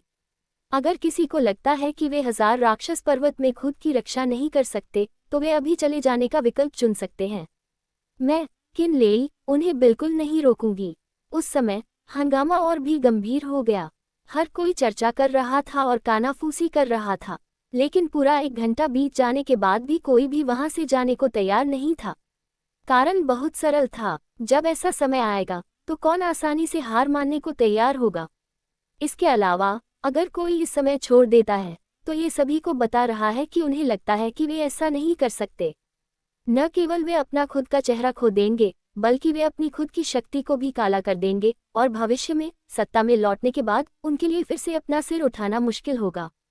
इसलिए स्वाभाविक रूप से किसी ने भी हार नहीं मानी, और जब उसने उस स्थिति का सामना किया तो किनली मुस्कुराया, क्योंकि उसे अपनी राह मिल गई थी। क्योंकि सब कुछ उसकी मुट्ठी में था और उसके सामने का दृश्य बिल्कुल उसकी उम्मीदों के अनुरूप था। ऐसा लगता है कि मैं, किन लेई, गलत नहीं हूँ। यहाँ के युवा लोग वास्तव में 9 प्रांतों के महाद्वीप में सबसे उत्कृष्ट हैं। न केवल मार्शल साधना प्रतिभा के मामले में, बल्कि साहस के मामले में भी। चूंकि यह ऐसा है, इसलिए मैं इस आयोजन की बारीकियों के साथ साथ 1000 राक्षस पर्वत की परिस्थितियों की भी घोषणा करूंगा। 1000 राक्षस पर्वत राक्षसी जानवरों द्वारा शासित भूमि है। इसके भीतर अनगिनत राक्षसी जानवर हैं। उनकी सभी साधनाएं बहुत शक्तिशाली हैं और उन्हें कम करके आंकने की कोई गुंजाइश नहीं है। हजारों राक्षसों का पहाड़ 5 क्षेत्रों में विभाजित है। 5 क्षेत्रों पर क्रमशः 5 राक्षस राजाओं का नियंत्रण है। न केवल 5 राक्षस राजाओं की ताकत बहुत मजबूत है, बल्कि उनके बीच कोई संघर्ष भी नहीं है, बल्कि उनके रिश्ते बहुत अच्छे हैं। इसका ये भी अर्थ है कि 5 राक्षस राजा एक समूह हैं, जिसके कारण 1000 राक्षस पर्वत के सभी राक्षसी जानवर एक हो गए हैं।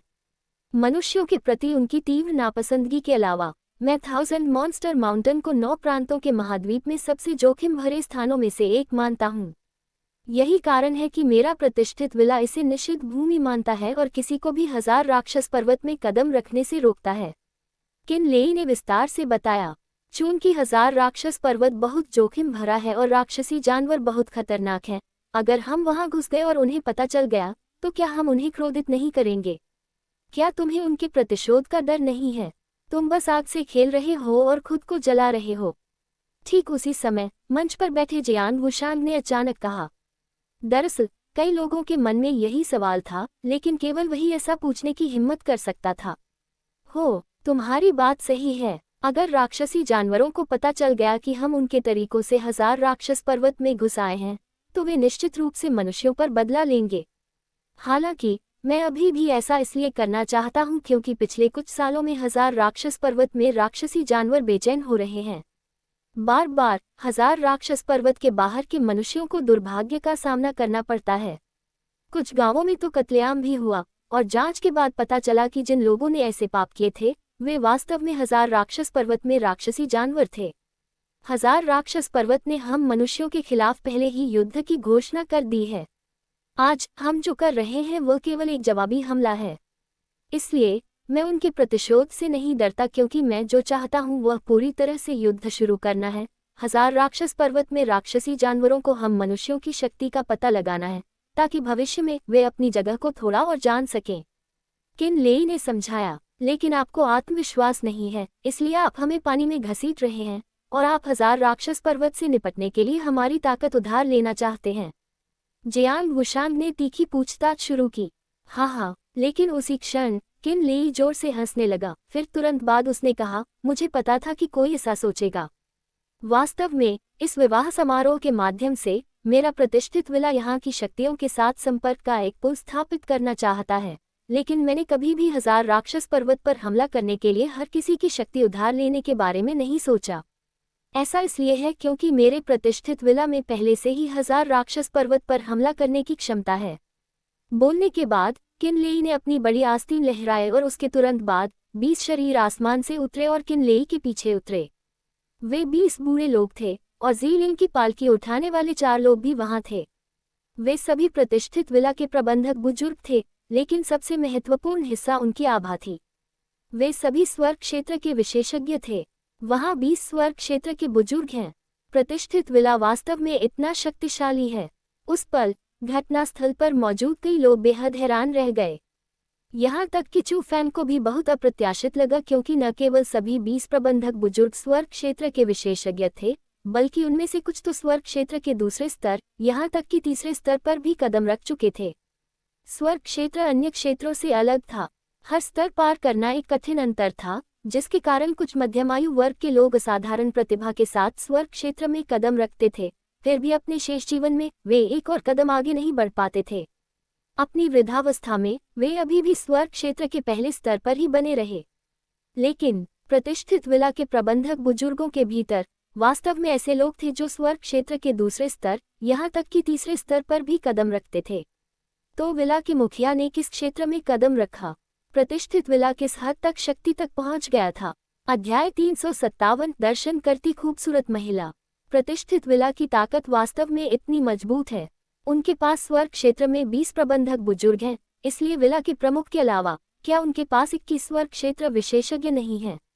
उस समय विभिन्न शक्तियों के विशेषज्ञों ने अपनी भौहें सिकोड़ ली और उनके हृदय में अवर्णनीय बेचैनी उठने लगी। चाहे वह अन्य प्रांतों की शीर्ष शक्ति ही क्यों न हो, पर स्थिति एक जैसी ही थी, क्योंकि कुछ पहलुओं में प्रतिष्ठित विला ने जो ताकत दिखाई वह पहले से ही उनसे आगे निकल गई थी। वर्तमान में केवल 2 विशेष शक्तियां, वर्ल्ड स्पिरिट गिल्ड और जी कबीले ही शांत रह सकते थे। ऐसा नहीं है कि मैं 1000 राक्षसों वाले पहाड़ को नीचे देख रहा हूँ, लेकिन मेरे प्रतिष्ठित विला में इसे बहाकर ले जाने की क्षमता है। अभी मेरे प्रतिष्ठित विला की सेना पहले से ही एकत्र हो चुकी है और वे तैयार हैं। कल वे 1000 राक्षस पर्वत पर हमले शुरू करेंगे और उन्हें हम मनुष्यों की शक्ति का एहसास कराएंगे। उन्हें बताएंगे कि उनके लिए अपने 1000 राक्षस पर्वत, अपनी छोटी सी जमीन में कछुए की तरह छिपना सबसे अच्छा है। और विवाह समारोह का आयोजन भी वहीं से शुरू होगा। सब लोग चिंता मत करो। हालांकि यह एक ऐसी घटना है जो साहस की परीक्षा लेती है, लेकिन मैं आप में से किसी को भी कोई अनावश्यक जोखिम नहीं उठाने दूंगा। हमने 1000 राक्षस पर्वत के परिदृश्य का पहले ही पता लगा लिया है। 1000 राक्षस पर्वत के भीतर 2 क्षेत्र हैं। उन 2 क्षेत्रों में सबसे कम संख्या में राक्षसी जानवर पाए जाते हैं और उनकी ताकत भी तुलनात्मक रूप से कमजोर है। ये कार्यक्रम उन 2 क्षेत्रों में आयोजित किया जाएगा।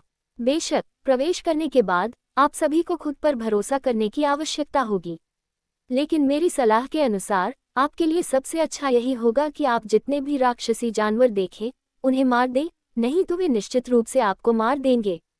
भले ही वे आपको न मार पाएं, लेकिन वे शक्तिशाली राक्षसी जानवरों का नेतृत्व करेंगे जो बदले में आप सभी को मार देंगे।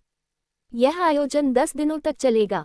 10 दिन बाद आप हजारों राक्षसों के पहाड़ को छोड़ सकते हैं और मेरा प्रतिष्ठित विला आपको वापस प्रतिष्ठित विला में लाने के लिए लोगों को भेजेगा। और उस समय मुझे विश्वास है कि मेरे प्रतिष्ठित विला की 100 महिलाओं के दिलों में पहले से ही संतुष्टि की छाप होगी। आप में से कौन 100 महिलाओं का दिल जीत सकता है, यह इन 10 दिनों में आपके प्रदर्शन पर निर्भर करेगा। किन लेई ने फिर से बात की। उसे भरपूर आत्मविश्वास था और वह आत्म आश्वासन से भरा हुआ था। प्रतिष्ठित विला की मजबूती को देखने के बाद वहां सचमुच किसी ने कोई सवाल नहीं उठाया तथा सभी ने इस विशेष आयोजन को मंजूरी दे दी। कुछ ही देर बाद पहाड़ की चोटी पर एक दूसरे के बीच बर्फ तोड़ने के लिए नृत्य पार्टी शुरू हुई। मंच पर कई सुंदरियों की आकर्षक आकृतियां और उनके सुंदर नृत्य प्रदर्शित किए गए। इससे सभी लोग बेहद उत्साहित हो गए और लगातार जयकारे लगाने लगे। कुछ बेशर्म लोग तो ऐसे भी थे जो स्टेज पर मौजूद सुंदरियों से अपना नियंत्रण खो बैठे थे। वे एक शांत कोने में छिप गए और जैसे ही उन्होंने स्टेज पर मौजूद सुंदरियों को देखा, उनका दाहिना हाथ इधर उधर नाचने लगा और वे चुपके से कुछ घटिया हरकतें करने लगे। हालांकि लेडी जी लिंग ने प्रदर्शन के इस सत्र में भाग नहीं लिया। किन लेई ने कार्यक्रम का विवरण घोषित करने के बाद वह बड़ों के अनुरक्षण के साथ सबसे पहले चली गईं। चू फैंग की बाकी सुंदरियों में कोई खास रुचि नहीं थी। उसने गूबो, जू चोग्यू और वर्ल्ड स्पिरिट गिल्ड के अन्य लोगों पर ध्यान केंद्रित किया और मजे से शराब पी। वर्तमान में उसने पहले से ही जानबूझकर और अनजाने में काफी सारे बड़े दुश्मन बना लिए हैं। हजार राक्षस पर्वत में प्रवेश करने के बाद निश्चित रूप से कोई ऐसा व्यक्ति होगा जो उस पर हमला करेगा। इसलिए वो केवल विश्व आत्मा गिल्ड के लोगों पर ही भरोसा कर सकता था। थोड़ी देर तक खुशी से पीने के बाद रात पहले से ही अंधेरा हो गया था और क्योंकि कल हजार राक्षस पर्वत की ओर जाने का दिन था, जू झोंग्यू ने सुझाव दिया कि विश्व आत्मा गिल्ड की युवा पीढ़ी को आराम करने के लिए वापस जाना चाहिए और चू फैंग और अन्य लोगों ने स्वाभाविक रूप से कॉल का जवाब दिया। अपने कमरे में वापस आकर चू फैंग ने सबसे पहले कुछ हरी चाय पी। क्योंकि वह आज खुश था, उसने वाकई काफी पी ली, इसलिए उसे शराब की ताकत को थोड़ा कम करने के लिए इसकी जरूरत थी। चाय बनाने के बाद और हाथ में चाय का प्याला लेकर चू फैंग खिड़की की ओर चला गया। चाय पीते हुए उसने अपना सिर उठाकर रात के आसमान को देखा, लेकिन असल में वह अपनी यादों में नक्शे को सोच रहा था और व्यवस्थित कर रहा था। यह नक्शा उसे रहस्यमय राक्षसी जानवर द्वारा दिखाया गया था जब वह पहली बार असुर भूत टॉवर में था, और नक्शे में दर्ज परिदृश्य हजार राक्षस पर्वत का परिदृश्य था। हजार राक्षस पर्वत के मध्य क्षेत्र में एक विशाल भूमिगत महल था और महल के भीतर वह चीज मौजूद थी जिसकी चू फैंग को जरूरत थी। हालांकि भूमिगत महल के बाहर 5 विशेष क्षेत्र भी थे और उन्हें महल की तरह संरक्षित किया गया था। बिना सोचे समझे चू फैंग को पता था कि वे 5 विशेष क्षेत्र क्या थे। निस्संदेह वे क्षेत्र थे जिनके प्रभारी 5 राक्षस राजा थे। तो इसका मतलब ये भी था कि 5 राक्षस राजाओं को पता था कि चू फैंग को कौन सा खजाना चाहिए। शायद उनका असुर भूत टॉवर में रहस्यमय राक्षसी जानवर के साथ कुछ खास रिश्ता भी था। शुरुआत में रहस्यमय राक्षसी जानवर ने चू फैंग को हजार राक्षस पर्वत के खतरों के बारे में नहीं बताया। हालांकि रहस्यमय राक्षसी जानवर ने चू फैंग को बताया कि खजाना कहाँ है, लेकिन यह उसे एक परीक्षा देने के बराबर था। तारानकन फफफ। लेकिन ठीक उसी समय चू फैंग की आंखों के सामने एक चमक दिखाई दी और बिजली की तरह बैंगनी रंग की रोशनी की एक पंक्ति खिड़की से उसके कमरे में घुस आई। बकवास। उसी क्षण चू फैंग को अवचेतन रूप से महसूस हुआ कि कुछ गड़बड़ है और एक छलांग के साथ वह खिड़की से बच निकलना चाहता था। हालांकि चू फैंग ने छलांग लगाए और खिड़की की ओर जोर से झपटा। ऐसा लगा जैसे वह तांबे और लोहे की दीवार से टकरा गया और वह वापस परावर्तित हो गया और वह फर्श पर गिर गया। नीले रंग की आत्मा संरचना। चू फैंग को जमीन पर फेंक दिया गया और पलट दिया गया। उसने अपना सिर उठाकर देखा और उसने पाया कि नीले रंग की आत्मा संरचना की शक्ति से एक निराकार आत्मा संरचना खिड़की को ढक रही थी और उसने पहले से ही पूरे कमरे को सील कर दिया था। सिर घुमाकर देखा तो चू फैंग की भविष्यवाणी भी वैसी ही थी। एक सुंदर आकृति इस समय उसके अपने कमरे में खड़ी थी। यह एक युवा महिला थी जिसने एक सुंदर स्कर्ट पहनी हुई थी और जिसका चेहरा तुलना से परे सुंदर था। ये वह युवा महिला थी जिसने आज पूरे पर्वत शिखर को चकित कर दिया। जी लिंग। वह पहले से ही एक ब्लू क्लोक विश्व अध्यात्मवादी बन गई है। चू फैंग का दिल चौंक गया। उसने कभी नहीं सोचा होगा कि जी लिंग, जो कि गहन क्षेत्र के केवल 9वें स्तर पर था, पहले से ही एक ब्लू क्लोक वर्ल्ड स्पिरिटिस्ट बन गया था। हालांकि स्पष्ट रूप से नीले रंग की आत्मा निर्माण शक्ति प्राप्त करने के लिए किसी को स्वर्ग क्षेत्र में होना चाहिए था, फिर भी गहन क्षेत्र के 9वें स्तर की साधना के साथ उसने एक नीले लबादे वाले विश्व प्रेतात्मा की शक्ति प्राप्त की। ये सामान्य ज्ञान से थोड़ा अलग था, लेकिन थोड़ा और ध्यान से सोचने के बाद ये स्वीकार्य था। केवल स्वर्ग के क्षेत्र में रहने वाले लोग ही नीले रंग की आत्मा संरचनाओं की शक्ति प्राप्त कर सकते हैं। ये सामान्य ज्ञान था। हालांकि ऐसे कई लोग थे जो सामान्य ज्ञान को तोड़ सकते थे। उदाहरण के लिए चू फैंग खुद। उसने इसे कई बार तोड़ा, और जब वह भी ऐसा कर सकता था तो दिव्य शरीर वाले लोग क्यों नहीं? हो तो ये लेडी जी लिंग है। तथाकथित पुरुषों और महिलाओं को एक दूसरे से दूरी बनाए रखनी चाहिए। क्या ये हो सकता है कि आप आधी रात को मेरे कमरे में घुसकर ऐसे सिद्धांतों के खिलाफ जाना चाहते हैं? हालांकि चू फैंग जी लिंग की ताकत से हैरान था, लेकिन वह बहुत ज्यादा घबराया नहीं। वह खड़ा हुआ, स्वाभाविक रूप से अपने शरीर पर जमी धूल को थपथपाया और जी लिंग की ओर एक शांतिपूर्ण हल्की मुस्कान प्रकट की। तारानकन फफफ। लेकिन अचानक जी लिंग का शरीर चमक उठा और एक भूत की तरह वह चू फैंग के सामने प्रकट हुई। उसी समय उसके साफ सुथरे, चमकदार और चिकने हाथ पहले से ही चू फैंग की गर्दन पर कसकर जकड़े हुए थे। उस क्षण चू फैंग को महसूस हुआ कि शक्तिशाली शक्ति की परतें उसके शरीर को घेर रही हैं और उसके पूरे शरीर की गति को अवरुद्ध कर रही हैं। उस पल वह पूरी तरह से शक्तिहीन हो गया था। लड़ने की बात तो दूर, वह कुछ बोल भी नहीं पा रहा था।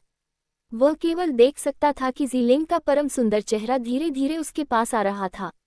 अंत में जीलिंग का मुंह चू फैंग के कान के ठीक पास आया और उसने बेहद ठंडे स्वर में कहा, मेरे मामले के बारे में किसी को मत बताना, वरना भले ही तुम दुनिया के अंत तक भाग जाओ, मैं फिर भी तुम्हारी लाश को 10,000 टुकड़ों में विभाजित कर दूंगी।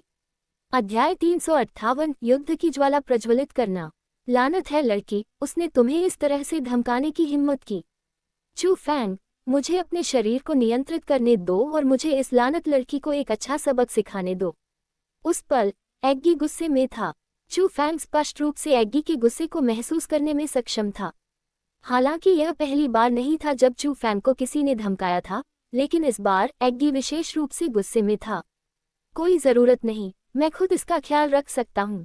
लेकिन चू फैंग ने ठंडी सांस ली और उसके तुरंत बाद उसके खून में अभी भी बह रही 2 प्रकार की बिजली ज्वालामुखी की तरह थी जो उबलने के साथ ही फटने वाली थी। धमाका अचानक, जैसे चू फैंग के शरीर में विस्फोट हुआ, उसके शरीर से एक उन्मत्त आभा फूट पड़ी। उस स्थिति में जीलिंग का हाथ जो चू फैंग की गर्दन को दबा रहा था, तुरंत कांप उठा। फिर उसने जल्दी से हाथ छोड़ दिया और कुछ कदम पीछे चली गई।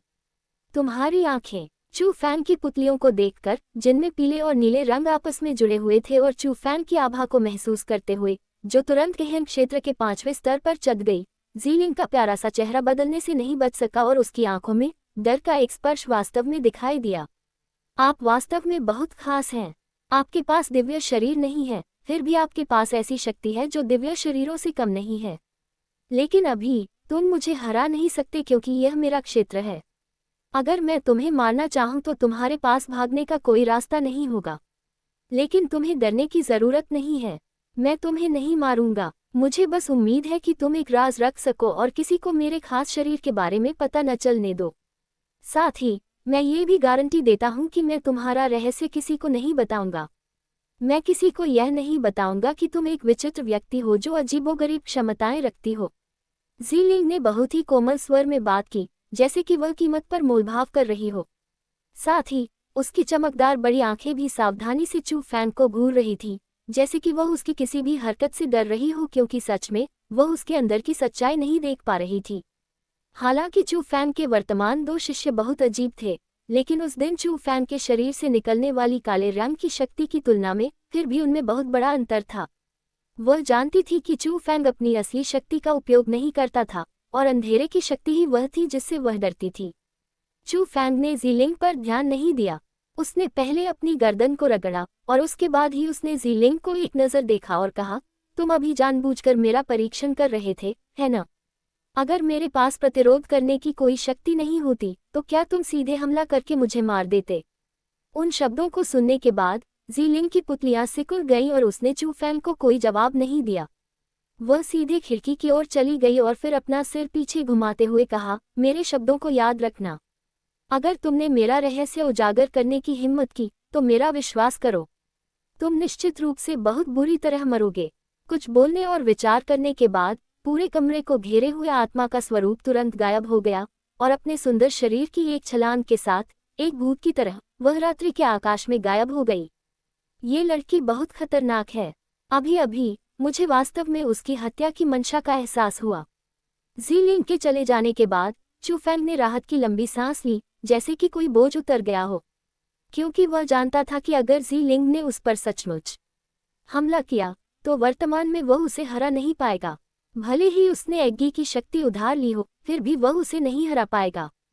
वह लड़की वाकई बहुत डरावनी थी, लेकिन सौभाग्य से जीलिंग चू फैंग से डरी हुई लग रही थी, इसलिए कम से कम अब तक उसने चू फैंग को नहीं मारा था।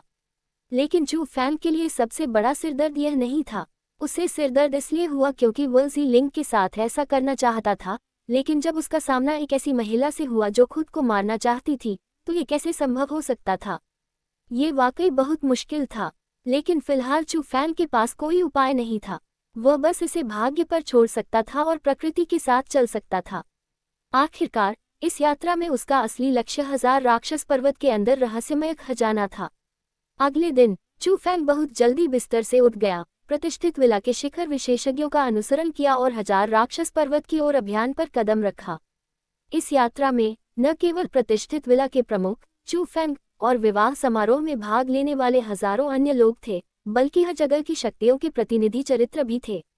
विवाह के प्रति ईमानदारी व्यक्त करने के लिए उन्होंने प्रतिष्ठित विला को अपनी सहायता देने की पहल की, ताकि 1000 राक्षस पर्वत में राक्षसी जानवरों पर एक साथ हमला किया जा सके। हालांकि सतह पर शक्तियों के प्रतिनिधि चरित्र बहुत ही धार्मिक, सम्माननीय थे और उनके इरादे बहुत अच्छे थे। चू फैंग और प्रतिष्ठित विला के अन्य लोग इस कारण के बारे में बहुत स्पष्ट रूप से जानते थे कि वे अपने कार्यों का पालन करने के लिए क्यों तैयार थे। वास्तव में ये 1000 राक्षस पर्वत में खजाने के लिए था। कई दिनों की जल्दबाजी के बाद वे अंततः किन प्रांत की निषिद्ध भूमि 1000 राक्षस पर्वत पर पहुंचे। हालांकि उस समय विशाल पर्वत श्रृंखला अब शांत नहीं थी। कई जगहों पर युद्ध की लपटें पहले से ही जल रही थी। प्रतिष्ठित विला ने पहले से ही इकट्ठा की गई युद्ध शक्तियों ने पहले से ही 1000 राक्षस पर्वत पर अपने हमले शुरू कर दिए थे, और 1000 राक्षस पर्वत पर आग की लपटें देखने के बाद प्रतिष्ठित विला के प्रमुख और प्रतिष्ठित विला के प्रबंधक बुजुर्गों के साथ साथ हर जगह की शक्तियों के विशेषज्ञ तुरंत युद्ध के मैदान में शामिल हो गए और असीम पर्वत श्रृंखला में भाग गए। केवल 2 प्रबंधक बुजुर्ग बचे थे, जो चू फैंग और अन्य लोगों की घटना के प्रभारी थे। Boom boom boom. अंत में जब चू फैंग और अन्य लोगों की सवारी करने वाले सफेद सिर वाले ईगल 1000 राक्षस पर्वत के बाहर उतरे, तो वहां पीछे की तुलना में बहुत अधिक शांति थी। वहां कोई आग नहीं जल रही थी, लेकिन फिर भी दूर से विस्फोटों की आवाजें सुनी जा सकती थीं, और कभी कभी राक्षसी जानवरों की भयंकर दहाड़ भी। इससे वे जिस जमीन पर खड़े थे वह कांप उठी, और उससे ये देखा जा सकता था कि दूरी पर लड़ाई कितनी तीव्र थी। हर कोई, मेरे प्रतिष्ठित विला ने पहले ही 1000 राक्षस पर्वत में राक्षसी जानवरों पर हमला करने के लिए 1 लाख अभिजात वर्ग को भेज दिया है। मुझे विश्वास है कि हमारे विला प्रमुख के उस युद्ध क्षेत्र में शामिल होने के बाद हमें और भी बड़ी सफलताएं मिलेंगी। 1000 राक्षस पर्वत में राक्षसी जानवर निश्चित रूप से अपने बुरे कार्यों की कीमत चुकाएंगे। हालांकि अभी राक्षसी जानवर पहले से ही एक बर्तन में कांटे की तरह उलझे हुए हैं। इस 1000 राक्षस पर्वत में कई लाख राक्षसी जानवर हैं। इसलिए भले ही आप सभी एक सुरक्षित क्षेत्र में प्रवेश करने जा रहे हों, लेकिन लापरवाह न हों, क्योंकि आपको क्रूर और बेरहम राक्षसी जानवरों का सामना करना पड़ेगा। यह अभी भी संभव है कि आपको जीवन के लिए खतरा पैदा करने वाले खतरों का सामना करना पड़े। विला प्रमुख के शब्दों की तरह हम आपको सलाह देते हैं कि 1000 राक्षस पर्वत में मिलने के बाद राक्षसी जानवरों को मार दें। किसी को भी जीवित न छोड़ें, वरना जो लोग पीड़ित होंगे वे आप ही होंगे। प्रतिष्ठित विला के बुजुर्गों ने पहले उन्हें कुछ बातें बताईं जिन पर उन्हें ध्यान देना चाहिए। फिर उसके तुरंत बाद उन्होंने सभी को एक नक्शा दिया। वह नक्शा चू फैंग के दिमाग में बने नक्शे से बिल्कुल अलग था। यह नक्शे की तुलना में बहुत सरल था और भूमिगत महल का स्थान भी दर्ज नहीं था। हालांकि नक्शे पर 2 क्षेत्रों को घेरा गया था। ये वे क्षेत्र थे जहां चू फैंग और अन्य लोगों को 10 दिन तक जीवित रहना था, और पहला कदम जो उन्हें उठाना था वह था पहले उस क्षेत्र में पहुंचना और वापस लौटने से पहले 10 दिन गुजारने थे। और यही वह घटना थी जिससे उन्हें गुजरना था, क्योंकि वहां 2 सुरक्षित क्षेत्र थे। चू फैंग और अन्य को भी 2 समूहों में विभाजित करने की आवश्यकता थी। दुर्भाग्य से चू फैंग, जी किंगमिंग, तांग यीक्सियो और अन्य लोगों के साथ एक ही समूह में था। वे चू फैंग को पसंद नहीं करते थे, लेकिन सौभाग्य से जू झोंग्यू और वर्ल्ड स्पिरिट गिल्ड के अन्य लोग भी चू फैंग के साथ थे। जब तक जू झोंग्यू वहां था, चू फैंग को बेहतर सुरक्षा महसूस हुई। हालांकि चू फैंग जल्द ही या बाद में उनसे अलग होने वाला था। कम से कम समूह छोड़ने से पहले चू फैंग को अभी भी जी किंगमिंग को दबाने के लिए जू झोंग्यू की आवश्यकता थी। बेशक जू झोंग्यू और जी किंगमिंग के अलावा एक व्यक्ति भी था जिसके बारे में पता नहीं था कि वह दुश्मन था या दोस्त। वह जियांग वुशांग था। जियांग राजवंश का वह प्रतिभाशाली व्यक्ति बहुत अजीब था। हालांकि उसने उस दिन पहाड़ की चोटी पर चू फैंग की मदद की थी, लेकिन जब चू फैंग ने उससे बातचीत शुरू की तो वह बहुत ठंडा था। इससे चू फैंग उसे समझ नहीं पाया। वह लड़का। अध्याय 359 पुरुषों का सार्वजनिक शत्रु। बड़े, क्या अपवाद बनाना संभव है? मैं वास्तव में उनके पक्ष में जाना चाहता हूँ। मैं बाय यूनिफे और अन्य लोगों के साथ घनिष्ठ मित्र हूँ, इसलिए यदि मैं उनके साथ जाऊँ तो ये कार्यक्रम में अधिक सहायक होगा। उस समय तांग इक्सियू प्रतिष्ठित विला के एक प्रबंधक से उलझ रहा था। क्योंकि ज़ीलिंग उनके समूह में नहीं था, इसलिए वह जो ज़ीलिंग के बारे में विशेष विचार रखता था, ज़ीलिंग के समूह में जाने के लिए तीव्रता से अनुरोध कर रहा था। हालांकि उनके अनुरोध को प्रबंधक ने बेरहमी से अस्वीकार कर दिया, क्योंकि यही नियम था। अगर सभी लोग ज़ीलिंग के साथ एक ही समूह में रहने का अनुरोध करते तो कार्यक्रम कैसे आयोजित होता? जल्दी से देखो, क्या ये लेडी ज़ीलिंग नहीं है? वाह, ये सच में वही है। ये संभव है कि वह हमारे समूह में शामिल हो जाए। लेकिन ठीक उसी समय भीड़ में अचानक एक व्यक्ति आया जिसने आश्चर्य से कहा। अपनी निगाहें उस ओर केंद्रित करते हुए ज़ीलिंग वास्तव में उसी ओर चल रहा था जहां वे थे। ये देखकर प्रबंधक बुजुर्ग जल्दी से उसका अभिवादन करने के लिए आगे बढ़े और काफी विनम्र भाव से उन्होंने मुस्कुराते हुए पूछा, मिस ज़ीलिंग, क्या बात है? बड़े जू, मुझे आपसे एक व्यक्ति चाहिए। ज़ीलिंग की आवाज़ बेहद खूबसूरत थी, खासकर जब वह ये शब्द धीरे से बोलती थी तो कोई भी सुनकर नशे में आ जाता था, और जब लोग उसके चेहरे पर परम सुंदरता की मुस्कान देखते थे तो दृश्य में मौजूद लोगों की नसें खींच जाती थीं और उनके सीने में दिल लगभग उछलकर बाहर आ जाता था। यह, मिस ज़ीलिंग, मुझे आश्चर्य है कि आप किसे बुलाना चाहती हैं। मैनेजर एल्डर ने ज़ीलिंग के शब्दों के पीछे का अर्थ सुना और वह स्पष्ट रूप से थोड़ी मुश्किल स्थिति में था, लेकिन उसने मना नहीं किया और उसने उत्सुकता से पूछा। उसे। ज़ीलिंग ने अपनी उंगली चू फैंग और अन्य लोगों की ओर इशारा किया। उस पल चू फैंग के आसपास के सभी पुरुषों के दिल तेजी से धड़कने लगे और उनकी सांसें तेज हो गईं। यहाँ तक कि चू फैंग के बगल में जू झोंग्यू और चू फैंग के पीछे जी किंगमिन के विचार और भावनाएं भी हिल गईं। ज़ीलिंग द्वारा किसी को व्यक्तिगत रूप से अपने पास आने के लिए आमंत्रित करने का मतलब था कि ज़ीलिंग के मन में उस व्यक्ति के लिए भावनाएं थीं। सभी को उम्मीद थी कि उन्हें वह सम्मान मिल सकता है। बकवास। लेकिन दूसरों की तुलना में चू फैंग ने मन ही मन शाप दिया। उस तरफ उसके पास जू झोंग्यू जैसा कोई व्यक्ति नहीं था जो उसकी देखभाल कर सके। अगर उसे बुलाया जाता तो यह वाकई बहुत खतरनाक होता। आखिरकार दूसरों को अलग रखते हुए ज़ीलिंग के मन में भी चू फैंग को मारने के विचार थे। लेडी ज़ीलिंग, आप मेरे बारे में बात कर रही हैं। ठीक उसी समय चू फैंग के सामने खड़ा एक पुरुष अविश्वास और अतुलनीय उत्साह के साथ आगे बढ़ा। तुम नहीं, तुम्हारे पीछे वाला। ज़ीलिंग ने हल्के से भौहें सिकुड़ी, फिर चू फैंग की ओर इशारा किया जो उस पुरुष के पीछे था। ये देखकर चू फैंग का चेहरा थोड़ा बदल गया, फिर उसने जल्दी से अपना शरीर घुमाया और गूबो के पीछे छिप गया। चू फैंग, मैं तुम्हारे बारे में बात कर रहा हूँ। तुम कहाँ छिपे हो? लेकिन किसने सोचा होगा कि चू फैंग के छिपने की प्रतीत होने वाली महत्वहीन कार्रवाई ने ज़ीलिंग को सीधे उसका नाम पुकारने के लिए मजबूर कर दिया। क्या चू फैंग? इसके साथ ही स्थिति भयावह हो गई। घटनास्थल पर मौजूद लगभग सभी लोग, चाहे वे पुरुष हों, महिला हों, बूढ़े हों या युवा, सभी ने चू फैंग की ओर अपनी निगाहें घुमाई। महिलाओं की नज़रों में अजीबोगरीब तो था ही, साथ ही साथ दुर्लभ ईर्ष्या भी थी। कुछ लोगों ने तो हत्या करने की भी पूरी तरह से मंशा जाहिर कर दी। और जिस बात ने चू फैंग को सबसे ज्यादा अवाक कर दिया वह ये थी कि चू फैंग जहां खड़ा था वहां उसका चेहरा असहायता से भरा हुआ था। ज़ीलिंग वास्तव में तेजी से भीड़ में चली गई थी। उसने अपना साफ सुथरा हाथ बढ़ाया और चू फैंग की हथकड़ी पकड़ ली। जब भीड़ की निगाहें उन पर टिकी हुई थीं, तो उसने चू फैंग को जबरदस्ती बाहर खींच लिया। ज़ीलिंग ने चू फैंग को खींचा और मैनेजर एल्डर के सामने पहुंची। फिर उसने एक वाक्य कहा, एल्डर, ये वही है। बोलने के बाद बिना अपना सिर घुमाए उसने सीधे चू फैंग को दूसरे समूह में खींच लिया। यह चू फैंग और ज़ीलिंग की धीरे धीरे दूर होती पीठों को देखते हुए गूबो और जू झोंग्यू ने अपनी चार आंखों से एक दूसरे को देखा।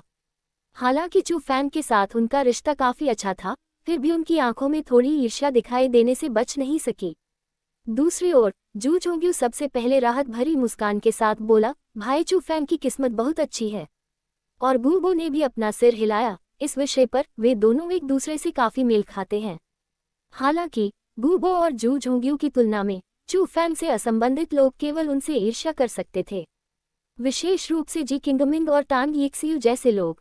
वे इतने गुस्से में थे कि उनकी आंखों से आग निकल रही थी और उनके दांतों की जड़ में खुजली हो रही थी।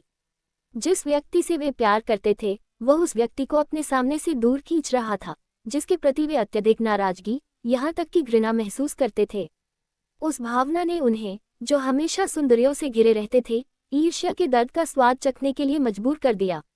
और जहाँ तक दूसरे समूह के पुरुषों की बात है तो वे और भी ज्यादा क्रोधित थे, खास तौर पर बाई यूनफे, सोंग किंगफेग और लियू शियाओयाओ।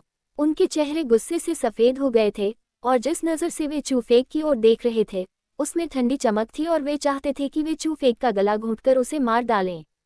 शुरू में उन्होंने सोचा कि ज़ीलिंग का पीछा करने का उनका मौका आ गया है क्योंकि वे ज़ीलिंग के समान समूह में अलग हो गए थे। लेकिन वर्तमान स्थिति क्या थी? क्या ये संभव है कि ज़ीलिंग के दिल में उसने पहले से ही एजोर प्रांत से आए बदमाश को चुना था?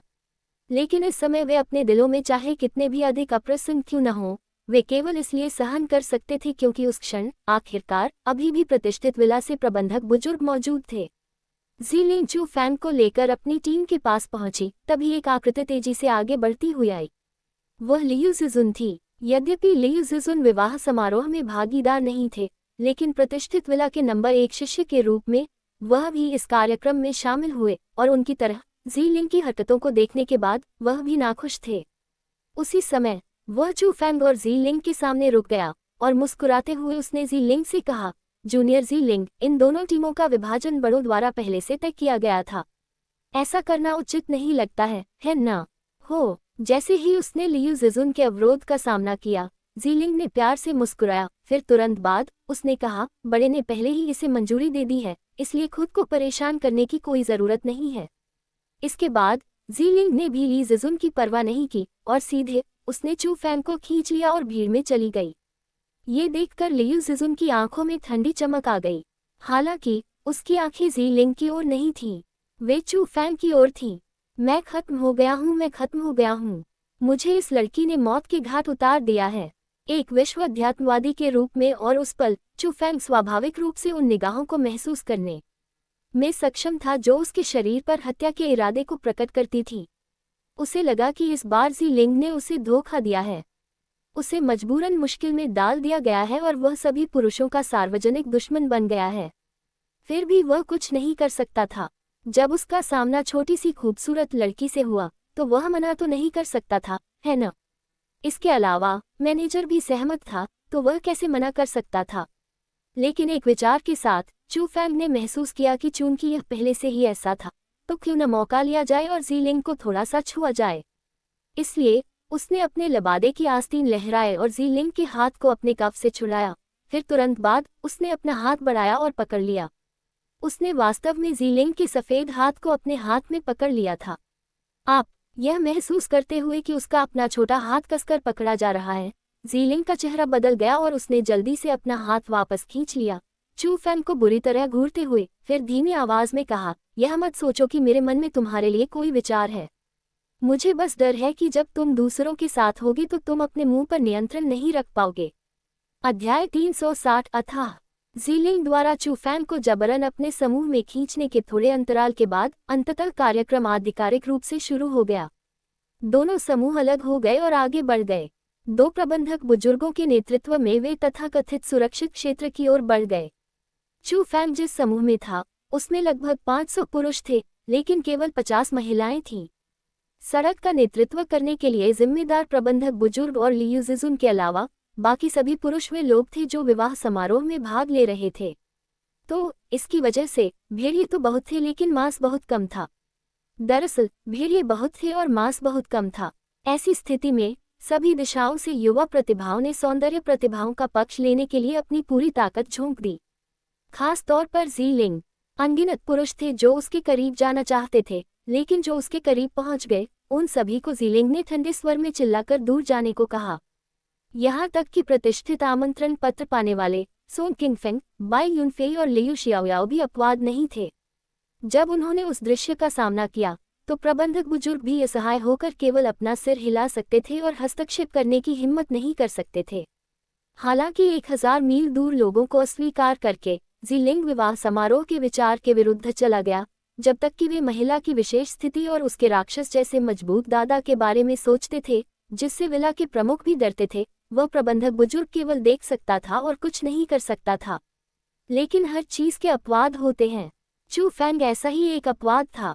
हालांकि ज़ीलिंग दूसरे पुरुषों से हजारों मील दूर रहता था, लेकिन उसने चू फैंग को अपने पास खींच लिया और अगर चू फैंग वहां से जाना भी चाहता तो वह नहीं जा सकता था। सबसे असहनीय बात यह थी कि कुछ समय तक बिना किसी परिणाम के भागने के बाद चू फैंग वास्तव में असभ्य होने लगा और न केवल उसने ज़ीलिंग के साथ दोस्ती करने के लिए अपने तरीके आजमाने शुरू कर दिए, बल्कि उसने कभी कभी ज़ीलिंग से कुछ छोटे मोटे फायदे भी उठाए। इस वजह से वास्तव में दूसरे लोग उसकी तलाश जारी रखने में असमर्थ हो गए। वास्तव में सोन किंग फेक, बाई यूफे और लियू शियाओ, तीनों लोग जिन्होंने खुद को स्वर्ग का गौरव माना, सभी चू फैंग के सामने चले गए। जिस रास्ते पर चू फैंग और ज़ीलिंग चल रहे थे उसे रोक दिया, चू फैंग की ओर इशारा किया और उग्रता से याद दिलाया, बेटा, अच्छा व्यवहार करो। लेडी ज़ीलिंग को तुम कैसे छू सकते हो? उस समय चू फैंग का चेहरा, जो उस समय ज़ीलिंग से अपने दिल की बात कह रहा था, तुरंत उतर गया। वह पहले तो बोलना चाहता था और गाली देना चाहता था, लेकिन इससे पहले कि वह अपना मुंह खोलता, ज़ीलिंग जो उसके बगल में था, बोल पड़ा, तुम में से किसी को भी मेरे और चू फैंग के बीच के मामलों में दखल देने की जरूरत नहीं है। अगर तुम फिर से मेरा रास्ता रोकोगे तो मुझे असभ्य होने का दोष मत देना। ज़ीलिंग की आवाज़ मधुर थी, फिर भी उसमें बहुत ज्यादा दबन गई थी, जैसे कि वह वाकई तीनों लोगों को अपनी नज़रों में नहीं रखती थी। हम उस पल सॉन किंग फेंग और दो अन्य लोग पहले तो चौंक गए, फिर उसके बाद उनके चेहरे तुरंत पीले पड़ गए और उन्हें समझ नहीं आया कि क्या करें। वे शुरू में ज़ीलिंग का पीछा करने की सोच रहे थे, लेकिन किसने सोचा होगा कि बदले में उन्हें कोड़ों की बौछार का सामना करना पड़ेगा।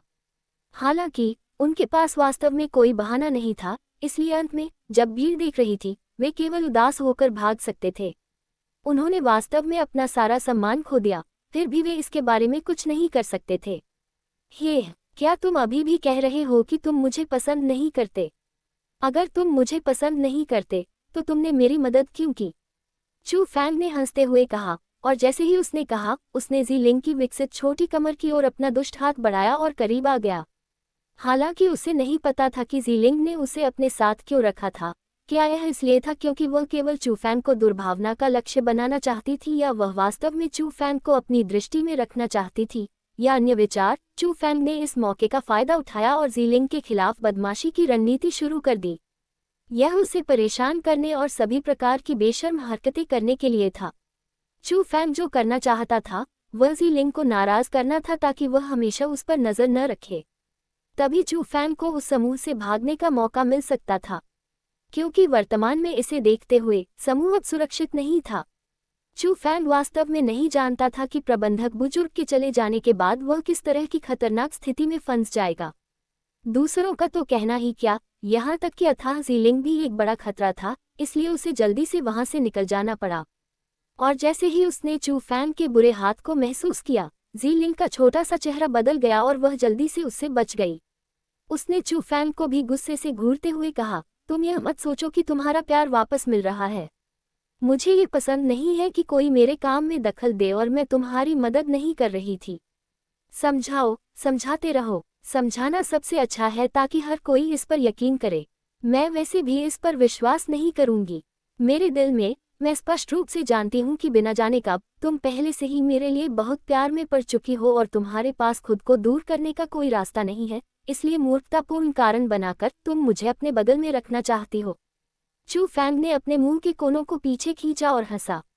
उसकी आंखें इतनी खुलेआम बेशर्मी से ज़ीलिंग की जुड़वा चोटियों को घूर रही थी कि किसी को भी गर्व हो सकता था।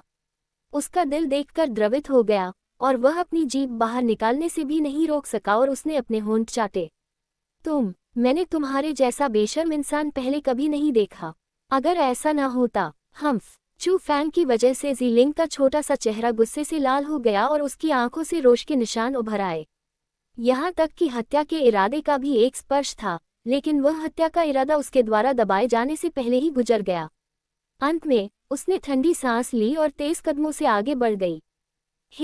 मैं देखना चाहता हूँ कि तुम मुझे कितनी देर तक ले जा सकती हो। चू फैंग मुस्कुराया और अपना रास्ता बनाते हुए उसके पीछे भागा। अरे लड़की, नाराज मत हो, नहीं तो मैं तुम्हें खुश करने के लिए एक चुटकुला सुनाता हूँ। सुन नहीं रहा? अगर नहीं तो फिर तुम मुझे खुश करने के लिए एक बताओ। चुप रहो। लोगों को लगा कि चू फैंग किसी ऐसी चीज को पाने की कोशिश कर रहा था जिसे वह कभी हासिल नहीं कर सकता था, फिर भी दूसरे लोग उसके बारे में कुछ नहीं कर सकते थे क्योंकि वह अथाह थी। हालांकि उसने चू फैंग के प्रति अधीरता व्यक्त की, लेकिन उसने चू फैंग को अपने पास से जाने नहीं दिया। इससे उसे खुद के लिए दुख की तलाश करने का एहसास हुआ। जब उन्होंने ज़ीलिंग को देखा जो कभी कभी चू फैंग को फटकार लगाता था, तो कई लोग वास्तव में ज़ीलिंग के पास जाकर चू फैंग को बाहर निकालना चाहते थे, लेकिन जब तक उन्होंने सोचा कि सोंग किंग फैंग, बाई यूफे और लियू शियाओयाओ का क्या हुआ, अंततः उन्होंने उस विचार को दूर कर दिया। लानत है, एजोर प्रांत के उस बदमाश में इतनी क्या खूबी थी कि वह लेडी ज़ीलिंग का दिल जीत सकता था।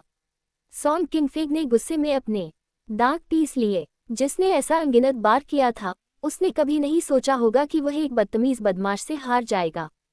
कौन जानता है कि ज़ीलिंग क्या सोच रहा है? शायद वे कछुए की आंखों और हरी फलियों की तरह हैं और वे इस तरह से मेल खाते हैं।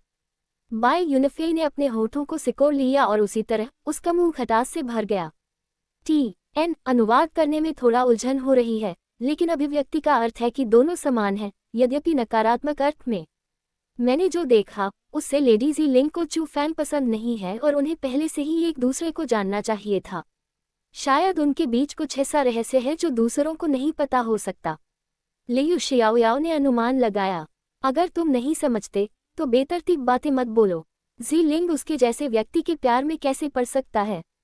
लेकिन उसी समय अचानक तीनों लोगों के पीछे से एक अत्यंत बर्फीली ठंडी आभा आई।